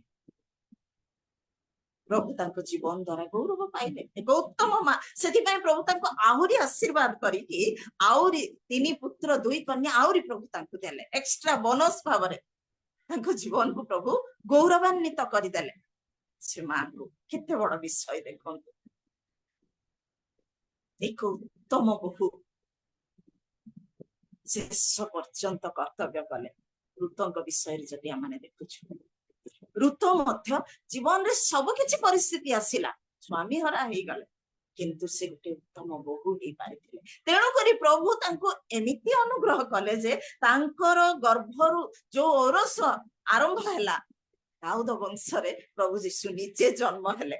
ମାନେ ବାଇବେଲରେ ଅନ୍ୟ କୌଣସି ନାରୀଙ୍କର ମାଥ୍ୟୁ ପୁସ୍ତକରେ ଲେଖା ନାହିଁ ପ୍ରଥମେ ରୁତଙ୍କର ନାଁ ଆସୁଛି। ଉତ୍ତମ ବୋହୂ, ଯୋଉଟା କି କର୍ତ୍ତବ୍ୟ ଗୋଟେ ନାରୀ ଜୀବନରେ। କେତେ ସୁଖ ଥାଉ, କେତେ ଧନ ସମ୍ପତ୍ତି ଥାଉ ମୋର ପ୍ରିୟ ମାନେ, ଯାହା କର୍ତ୍ତବ୍ୟ ପ୍ରଭୁ ଆମ ଜୀବନରେ ଦେଇଛନ୍ତି ତାକୁ ଆମକୁ ଶେଷ ପର୍ଯ୍ୟନ୍ତ କରିବାର ରହିଛି। ସବୁ ବିଷୟରେ ଦ୍ୱିତୀୟ ନାରୀଙ୍କ ବିଷୟ ଯଦି ଆମେ ଚିନ୍ତା କରୁ, ସୁନେମିଆଙ୍କ ବିଷୟ, ସୁନେମିଆଙ୍କର ଅନେକ ଗୁଡାଏ ଗୁଣ ଥିଲା। ଆତିଥ୍ୟ ପ୍ରିୟ ଥିଲେ, ସେବା କାର୍ଯ୍ୟ କରୁଥିଲେ, ଦାନଶୀଳ ଥିଲେ, ସ୍ୱାମୀଙ୍କୁ ଭକ୍ତି କରୁଥିଲେ। କେତେ ଗୁଡାଏ ବିଷୟ ସବୁ ଥିଲା, କିନ୍ତୁ ବଡ ଗୁଣ ଆଉ ଗୋଟେ ଥିଲା, ସେ ଗୋଟେ ଉତ୍ତମ ବୋହୂ ଥିଲେ। ଯେତେବେଳେ ତାଙ୍କୁ ଇଲିଶା ପଚାରୁଛନ୍ତି ଗେହଜିଙ୍କୁ କୁହ ତାଙ୍କର କଣ ଦରକାର, ସେତେବେଳେ ସେ କହୁଛନ୍ତି ମୁଁ ମୋ ନିଜ ଲୋକଙ୍କ ମଧ୍ୟରେ ଅଛି। ହାଲେଲୁୟା। ନିଜ ଲୋକ ଗୋଟେ ନାରୀ ପାଇଁ ବିବାହ ପରେ ତାର ଶ୍ୱଶୁର ଘର ହୁଏ। ଆମେ ସମସ୍ତେ ଜାଣୁ, ବାପା ମା ଭାଇ ଭଉଣୀ ନିଜର ସମସ୍ତେ ଥାଆନ୍ତି, ସମ୍ପର୍କ ଯେ କଟିଯାଏ ତାହା ନୁହେଁ, କିନ୍ତୁ ଗୋଟେ ନାରୀ ପାଇଁ ଯୋଉ ବଂଶର ଗୌରବ ପ୍ରଭୁ ଦିଅନ୍ତି, ଗୋଟିଏ ବଂଶରୁ ଆଉ ଗୋଟେ ବଂଶକୁ ଆଣନ୍ତି ପ୍ରଭୁ, ସେଇ ଗୌରବକୁ ଅନୁଗ୍ରହ ଜନିକା ସ୍ତ୍ରୀ ହିଁ ଧରିକି ଚାଲିବ ଶେଷ ପର୍ଯ୍ୟନ୍ତ, ଯାହାକି ହିତୋପଦେଶ 11-16 ପଦରେ ଲେଖା ଅଛି। ଆମେ ସମସ୍ତେ ଜାଣୁ, ଅନୁଗ୍ରହ ଜନିକା ସ୍ତ୍ରୀ ହିଁ ଆପଣ ଗୌରବକୁ ଧରି ରଖେ, ମାତ୍ର ଉପଦ୍ରବୀ ସମ୍ପତ୍ତି ଧରି ରଖନ୍ତି ବୋଲିକି ଲେଖା ଅଛି। ତେଣୁ କରି ଆଉ ସେ ଗୋଟେ ଉତ୍ତମ ବୋହୂ ହେଇପାରିଥିଲେ। ସେ ତ ଉତ୍ତମ ଦାସୀ, ପ୍ରଭୁ ତାଙ୍କୁ କେତେ ଅନୁଗ୍ରହ କଲେ, ସୁନେମିଆଙ୍କୁ ମଧ୍ୟ ଆମେ ଜାଣୁ। ତାପରେ ଆମେ ଦେଖୁଛୁ ପାରିବାରିକ ପିତା, ପାରିବାରିକ ଭାବରେ କେମିତି ଆମେ ଜୟ ପ୍ରାପ୍ତ ହେବା। ବ୍ୟକ୍ତିଗତ ହେଲା, ପାରିବାରିକ ପରିବାର ସହିତ ନୋହଙ୍କ ପରିବାର ବିଷୟରେ ଆମେ ଦେଖୁଛୁ। ସେ ସବୁ ପ୍ରାଞ୍ଜଳରେ ବୁଝେଇବାକୁ ଯାଉନାହିଁ, ସମୟ ଅଭାବ ହେଇଗଲାଣି। ନୋହଙ୍କ ପରିବାରରେ ଗୋଟିଏ ବିଷୟ ମତେ ବେଶୀ ଭଲ ଲାଗେ, ତାଙ୍କର 3 ପୁତ୍ର ପୁଣି 3 ବୋହୂ ମଧ୍ୟ ଗଲେ। 2 ବୋହୂ ଗୋଟେ ବୋହୂ ରହିଯାଇନାହାନ୍ତି, କିମ୍ବା ଗୋଟିଏ ବୋହୂ 2ଟା ବୋହୂ ରହିଯାଇନାହାନ୍ତି, 3ଟା ଯାକ ବୋହୂ ଗଲେ 3 ପୁଅଙ୍କ ସହିତ। କିନ୍ତୁ ସେଇ ଜାଗାରେ ମାନେ ମନେ ପକେଇବା ଲୋଟଙ୍କ ପରିବାର ବିଷୟରେ। ଲୋଟଙ୍କର ଝିଅ ମାନଙ୍କ ପାଇଁ ଯୋଉ ଜୋଇ ମାନଙ୍କୁ ଠିକ କରାହେଇଥିଲା ବିବାହ ପାଇଁ, ସେ ଜୋଇ ମାନଙ୍କୁ ଯାଇ କେତେ ରିକ୍ୱେଷ୍ଟ କରିକି ଡାକୁଛନ୍ତି, ଏମିତି ହବ ସେମିତି ହବ ଚାଲ ଯିବା, ସେମାନେ ମଧ୍ୟ ଗ୍ରହଣ କଲେ ନାହିଁ, ନୁହେଁ କି? ଜୋଇ ମାନେ ଯାଇପାରିଲେ ନାହିଁ। ଲୋଟ ତାଙ୍କ ସ୍ତ୍ରୀ 2 ଝିଅ ହିଁ ବାହାରିଲେ, ଆଉ ଲୋଟଙ୍କ ସ୍ତ୍ରୀ ମୋ ଭଳିଆ ହେଇକି ପଛକୁ ଅନେଇ ଦେଲେ। ତାପରେ ଆଜି ଯାଇ ଲବଣ ସ୍ତମ୍ଭ ହେଇକି ରହିଛନ୍ତି। ଆମେ ସମସ୍ତେ ଜାଣୁ ପାରିବାରିକ ଜୟ। କର୍ନେଲିୟଙ୍କ ପରିବାର ମଧ୍ୟ ପରିବାର ସହିତ ପ୍ରଭୁଙ୍କ ଦୃଷ୍ଟିରେ ଗ୍ରହଣ ଯୋଗ୍ୟ ହେଇଥିଲେ। ମୋର ପ୍ରିୟ ମାନେ, ପରିବାର ସହିତ ଜଣେ ମଧ୍ୟ ଅଲଗା ବିଷୟ ଲେଖା ନାହିଁ, ପରିବାର ସହିତ ପ୍ରାର୍ଥନା କରୁଥିଲେ, ଦାନ ଦଉଥିଲେ, ପ୍ରଭୁଙ୍କୁ ଭୟ କରୁଥିଲେ। ତାଙ୍କ ଜୀବନରେ ପରିତ୍ରାଣର ଅଭାବ ଥିଲା ବୋଲି ପ୍ରଭୁ ନିଜେ ଭିତରକୁ ପଠଉଛନ୍ତି ସେ ସ୍ଥାନକୁ। ହାଲେଲୁୟା। ପାରିବାରିକ ପାଇଁ ବିଭିନ୍ନ ବିଷୟ ରହିଛି। ଏସବୁ ମେସେଜ ଗୋଟେ ଗୋଟେ ଘଣ୍ଟା ହେଲେ ମଧ୍ୟ ସରିବ ନାହିଁ। କେମିତି ଆମେ ଜୟ ପାଇବା, ବହୁତ କଷ୍ଟ, କହିଦେବାଟା ସହଜ ନାହିଁ। ଗୋଟେ ଗୋଟେ ଘଣ୍ଟା, ଗୋଟେ ଗୋଟେ ଦିନ, ଗୋଟେ ଗୋଟେ ବର୍ଷ କଟିବା ଗୋଟେ ଖ୍ରୀଷ୍ଟୀୟ ପରିବାର ପାଇଁ ବହୁତ କଷ୍ଟ। ମାନେ ସାଧାରଣ ଭାବରେ ସ୍ୱର୍ଗରେ ଯାଇ ପହଞ୍ଚି ଯିବା ନାହିଁ, କଷ୍ଟର ସହିତ କ୍ଲେଶ ସହିତ ହିଁ ପ୍ରଭୁଙ୍କୁ ନେଇକି ସେଇ କୃଷ, ଆପଣ କୃଷକୁ ଧରି ଆମମାନଙ୍କୁ ଚାଲିବାକୁ ପଡିବ, ତାହେଲେ ଯାଇ ଆମେ ଜୟ ପାଇବା।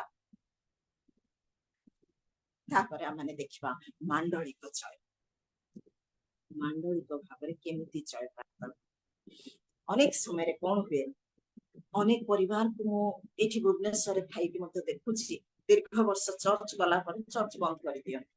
ସେମାନଙ୍କୁ ଅଲଗା ପାଳକ ପ୍ରଚାରକ ମାନେ ଯାଇ ଏମିତି ଭାବରେ ଶିକ୍ଷା ଦିଅନ୍ତି ଯେ ଆଉ ଚର୍ଚ୍ଚ ଯିବାକୁ ପଡେ ନାହିଁ। ସେମାନେ ବାସ୍ ଘରେ ଆମର ପ୍ରାର୍ଥନା ହେଲା, ସରିଲା। କିନ୍ତୁ ବାକ୍ୟ କହୁଛି ମଣ୍ଡଳୀ ପରିତ୍ୟାଗ କର ନାହିଁ, ସହଭାଗିତା ପରିତ୍ୟାଗ କର ନାହିଁ। ଚର୍ଚ୍ଚ ସମ୍ପୂର୍ଣ୍ଣ ଭାବରେ ଚର୍ଚ୍ଚ ଯିବା ବନ୍ଦ କରିଦିଅନ୍ତି। ତାପରେ ଧୀରେ ଧୀରେ ପରିସ୍ଥିତି ଆରମ୍ଭ ହୁଏ, ଆଉ ସେଟା ସମ୍ଭାଳିବା ପାଇଁ କେବଳ ସେଇମାନେ ହିଁ ବୁଝନ୍ତି। ସେ ବିଷୟ ଅନ୍ୟ କେହି ଜାଣିପାରିବେ ନାହିଁ, ସେଟା ପ୍ରଭୁଙ୍କ ଆଡୁ ଆସେ। ମାଣ୍ଡଳିକ ଭାବରେ ଯଦି ଆମେ ଦେଖିବା, ସେଇ ଫିଲିପିଓ ପୁସ୍ତକରେ ଦେଖିବା, ଯେ ଏଇ ମଣ୍ଡଳୀ କେମିତି ଭାବରେ ପ୍ରଭୁଙ୍କ ନିମନ୍ତେ ସେମାନେ ବଞ୍ଚୁଥିଲେ। ପ୍ରଥମ ବିଷୟ ହଉଛି ଗୋଟିଏ ମଣ୍ଡଳୀର 3ଟା ବିଷୟ ନିତାନ୍ତ ଆବଶ୍ୟକ। ଗୋଟେ ମଣ୍ଡଳୀର 3ଟା ଗୁଣ। ପ୍ରଥମ ବିଷୟ ହଉଛି କଣ? ସେ ମଣ୍ଡଳୀ ପ୍ରାର୍ଥନାଶୀଳ ମଣ୍ଡଳୀ ହେବା ଆବଶ୍ୟକ। ଆଉ ଏଇ ଫିଲିପିଓ ପୁସ୍ତକ 1 ପର୍ବର 19 ପଦରେ ଆମେ ସେ ବିଷୟରେ ଜାଣିପାରୁଛୁ। ଏଇ ଫିଲିପିଓ ମଣ୍ଡଳୀ କେମିତି ଭାବରେ ପ୍ରାର୍ଥନାଶୀଳ ମଣ୍ଡଳୀ ଥିଲା। ଯେ ଦ୍ୱିତୀୟ ବିଷୟ ହଉଛି ଆଉ ଦାନଶୀଳ ହେବା ଆବଶ୍ୟକ। ମଣ୍ଡଳୀ ଦାନଶୀଳ ହେବା ନିତାନ୍ତ ଆବଶ୍ୟକ। ମାଣ୍ଡଳିକ ଭାବରେ କେମିତି ହବ? ବ୍ୟକ୍ତିଗତରୁ ପାରିବାରିକକୁ ଯିବ, ପାରିବାରିକରୁ ମଣ୍ଡଳୀକୁ ଯିବ। ଦାନଶୀଳ ହେବା ଆବଶ୍ୟକ। ଆଉ ସେ ବିଷୟରେ ଆମେ ଦେଖୁଛୁ ଫିଲିପିଓ 4 ପର୍ବର 18 ପଦରେ। ଯେତେବେଳେ ପ୍ରେରିତ ପଉଲ ଜେଲରେ ଅଛନ୍ତି ଆଉ ଏଇ ମଣ୍ଡଳୀର ଲୋକମାନଙ୍କ ଭିତରୁ ଜଣକୁ ପଠା ହଉଛି ସବୁବେଳେ ଏପାଫ୍ରୋଦିତ ବୋଲିକି, ତାଙ୍କ ହାତରେ ମଣ୍ଡଳୀର ଲୋକ କିଛି କିଛି ଦାନ ସବୁ କଣ କଣ ସବୁ ପଠଉଛନ୍ତି। ସେ ବିଷୟ ଆମେ ଦେଖୁଛୁ ଯେ ଏଇ ମଣ୍ଡଳୀ ଦାନଶୀଳ। ଯେମିତି ଗୋଟେ ଚୁଲିରେ 3ଟା ମୁଣ୍ଡି ଥାଏ, ତାହେଲେ ଉପରେ ହାଣ୍ଡି ବସିବ ନାଇଁ କି? 3ଟା ଥାଏ ନା, ଯେକୌଣସି ଚୁଲି ହଉ, ଗ୍ୟାସ ଚୁଲି ହଉ କି ଯାହା ବି ହଉ। ହିଟର ଅବଶ୍ୟ ଗୋଲିଆ ରହୁଛି, କିନ୍ତୁ ଗ୍ୟାସ ଚୁଲି ହଉ କାଠ ଚୁଲି ହଉ 3ଟା ମୁଣ୍ଡି ତାର ରହେ।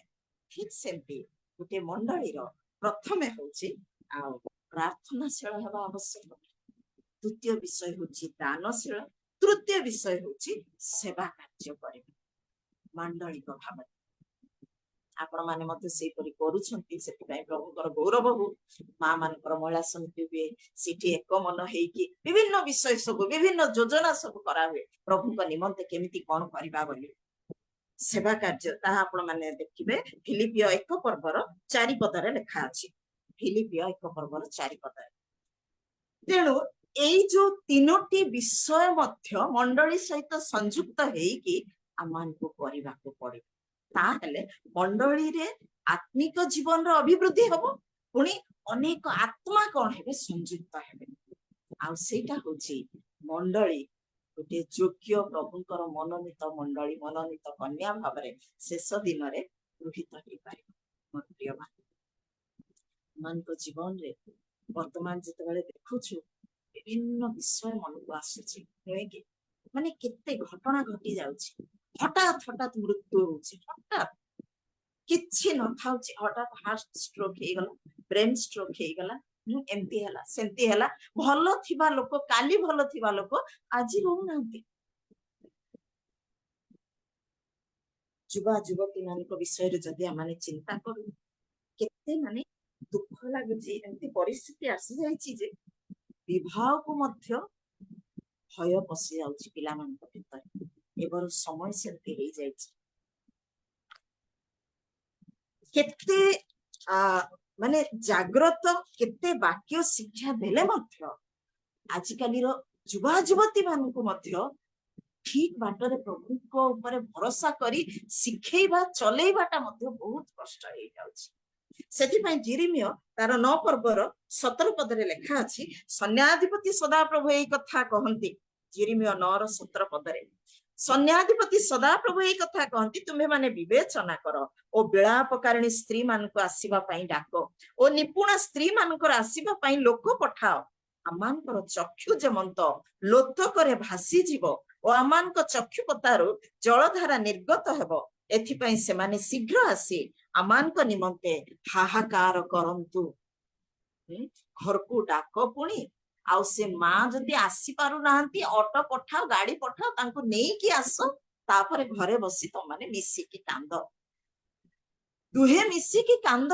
ପୁଣି ତମର ଘରେ ଯୋଉ ପୁଅ ଝିଅ ମାନେ ଅଛନ୍ତି ସେମାନଙ୍କୁ ମଧ୍ୟ କାନ୍ଦିବାଟା ତୁମେ ଶିକ୍ଷା ଦିଅ।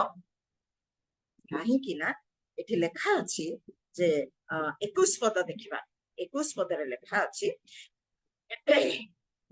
20ର ଲାଷ୍ଟରେ ଲେଖା ଅଛି, କନ୍ୟା ମାନଙ୍କୁ ହାହାକାର କରିବାର ଓ ପ୍ରତ୍ୟେକ ଆପଣା ପ୍ରତିବାସିନୀ କି ବିଳାପ କରିବାର ଶିକ୍ଷା ଦିଅ। କାରଣ ମୃତ୍ୟୁ ଆମମାନଙ୍କର ଝରକା ଦେଇ ଆସି ଆମମାନଙ୍କର ଅଟ୍ଟାଳିକା ମାନରେ ପ୍ରବେଶ କରିଅଛି। ସେ ବାହାରେ ବାଳକ ମାନଙ୍କୁ ଓ ଛକରେ ଯୁବା ମାନଙ୍କୁ ଉଚ୍ଛିନ୍ନ କରିବାକୁ ଉଦ୍ୟତ। ଝରକା ଦେଇ ପଶି ସାରିଲାଣି ପୁଣି ମୃତ୍ୟୁ। ଆଜିକାଲି ଅନେକ ଜାଗାରେ ଯୁବା ଯୁବତୀ ମାନେ ନିଜେ ମଧ୍ୟ ସୁଇସାଇଡ କରୁଛନ୍ତି। ଆମେ ଶୁଣୁଛୁ ନୁହେଁ କି? ଏଇ ଏବେ ଗତ ମାସର କଥା, ମାନେ ଏକା ସାଙ୍ଗରେ ଗୋଟେ ବଲାଙ୍ଗୀର, ଗୋଟେ ବ୍ରହ୍ମପୁର, ଗୋଟେ ଝାରସୁଗୁଡା ନା କଣ ଏମିତି ସୁଇସାଇଡ କରିଦେଲେ।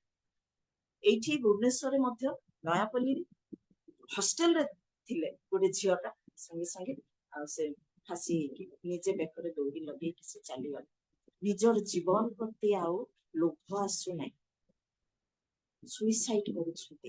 ଶୟତାନ ଏମିତି ଭାବରେ ଆଟାକ କରୁଛି ପିଲାମାନଙ୍କୁ ଯେ ମାନେ କେତେ କଣ କଲେ ମଧ୍ୟ ସେମାନେ ମୃତ୍ୟୁ ଆଡକୁ ଧାଉଁଛନ୍ତି। ଏଠି ପୁରା ସ୍ପଷ୍ଟ ଲେଖା ଅଛି ଯେ ମୃତ୍ୟୁ ଝରକା ଦେଇ ପ୍ରବେଶ କରି ସାରିଲାଣି ବୋଲି। ଜଗତସିଂହପୁରରେ ଯୋଉଠି ମୋର ପୁଅ ବୋହୂ ଅଛନ୍ତି, ସେ ପାଖରେ ଗୋଟେ ଯୁବା ପିଲା ସବୁବେଳେ ମୋବାଇଲ ଦେଖେ ପଡେ, ଶୁଣିଥିବେ ଆପଣ ମାନେ, ସବୁବେଳେ ମୋବାଇଲ ଗେମ୍ ଦେଖିବ, କଣ କଣ ସବୁ ଇଏ କରୁଛି। ତାର ବାପା ମା ସବୁବେଳେ ଗାଳି କରନ୍ତି, ମୋବାଇଲ ଧର ନା, ମୋବାଇଲ ବେଶୀ ଦେଖୁନା।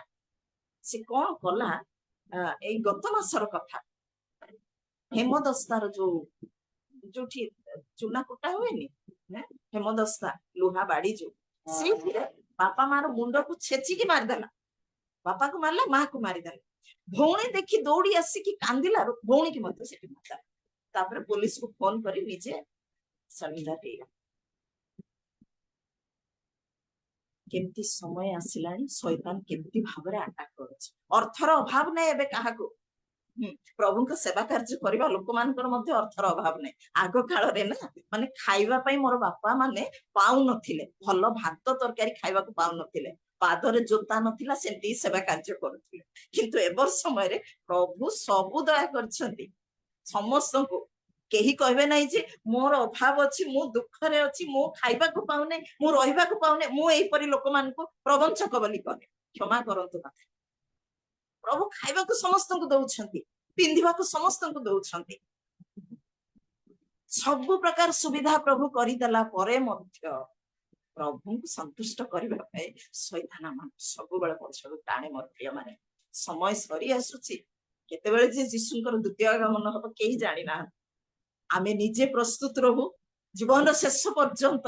ପ୍ରଭୁ ଯୀଶୁ ଯେମିତି ଜୟ ପାଇଥିଲେ, ଆମମାନେ ସେଇପରି ଜୟ ପ୍ରାପ୍ତ ଯେମିତି ହେବା, ସେଥିପାଇଁ ଚେଷ୍ଟା କରିବା। କାରଣ ଆମମାନଙ୍କର ମଧ୍ୟ ସେଇ ଗୋଟିଏ ଲକ୍ଷ୍ୟ, ଶେଷରେ ସେ ଅନନ୍ତ ଜୀବନର ଅଧିକାରୀ ହେବା।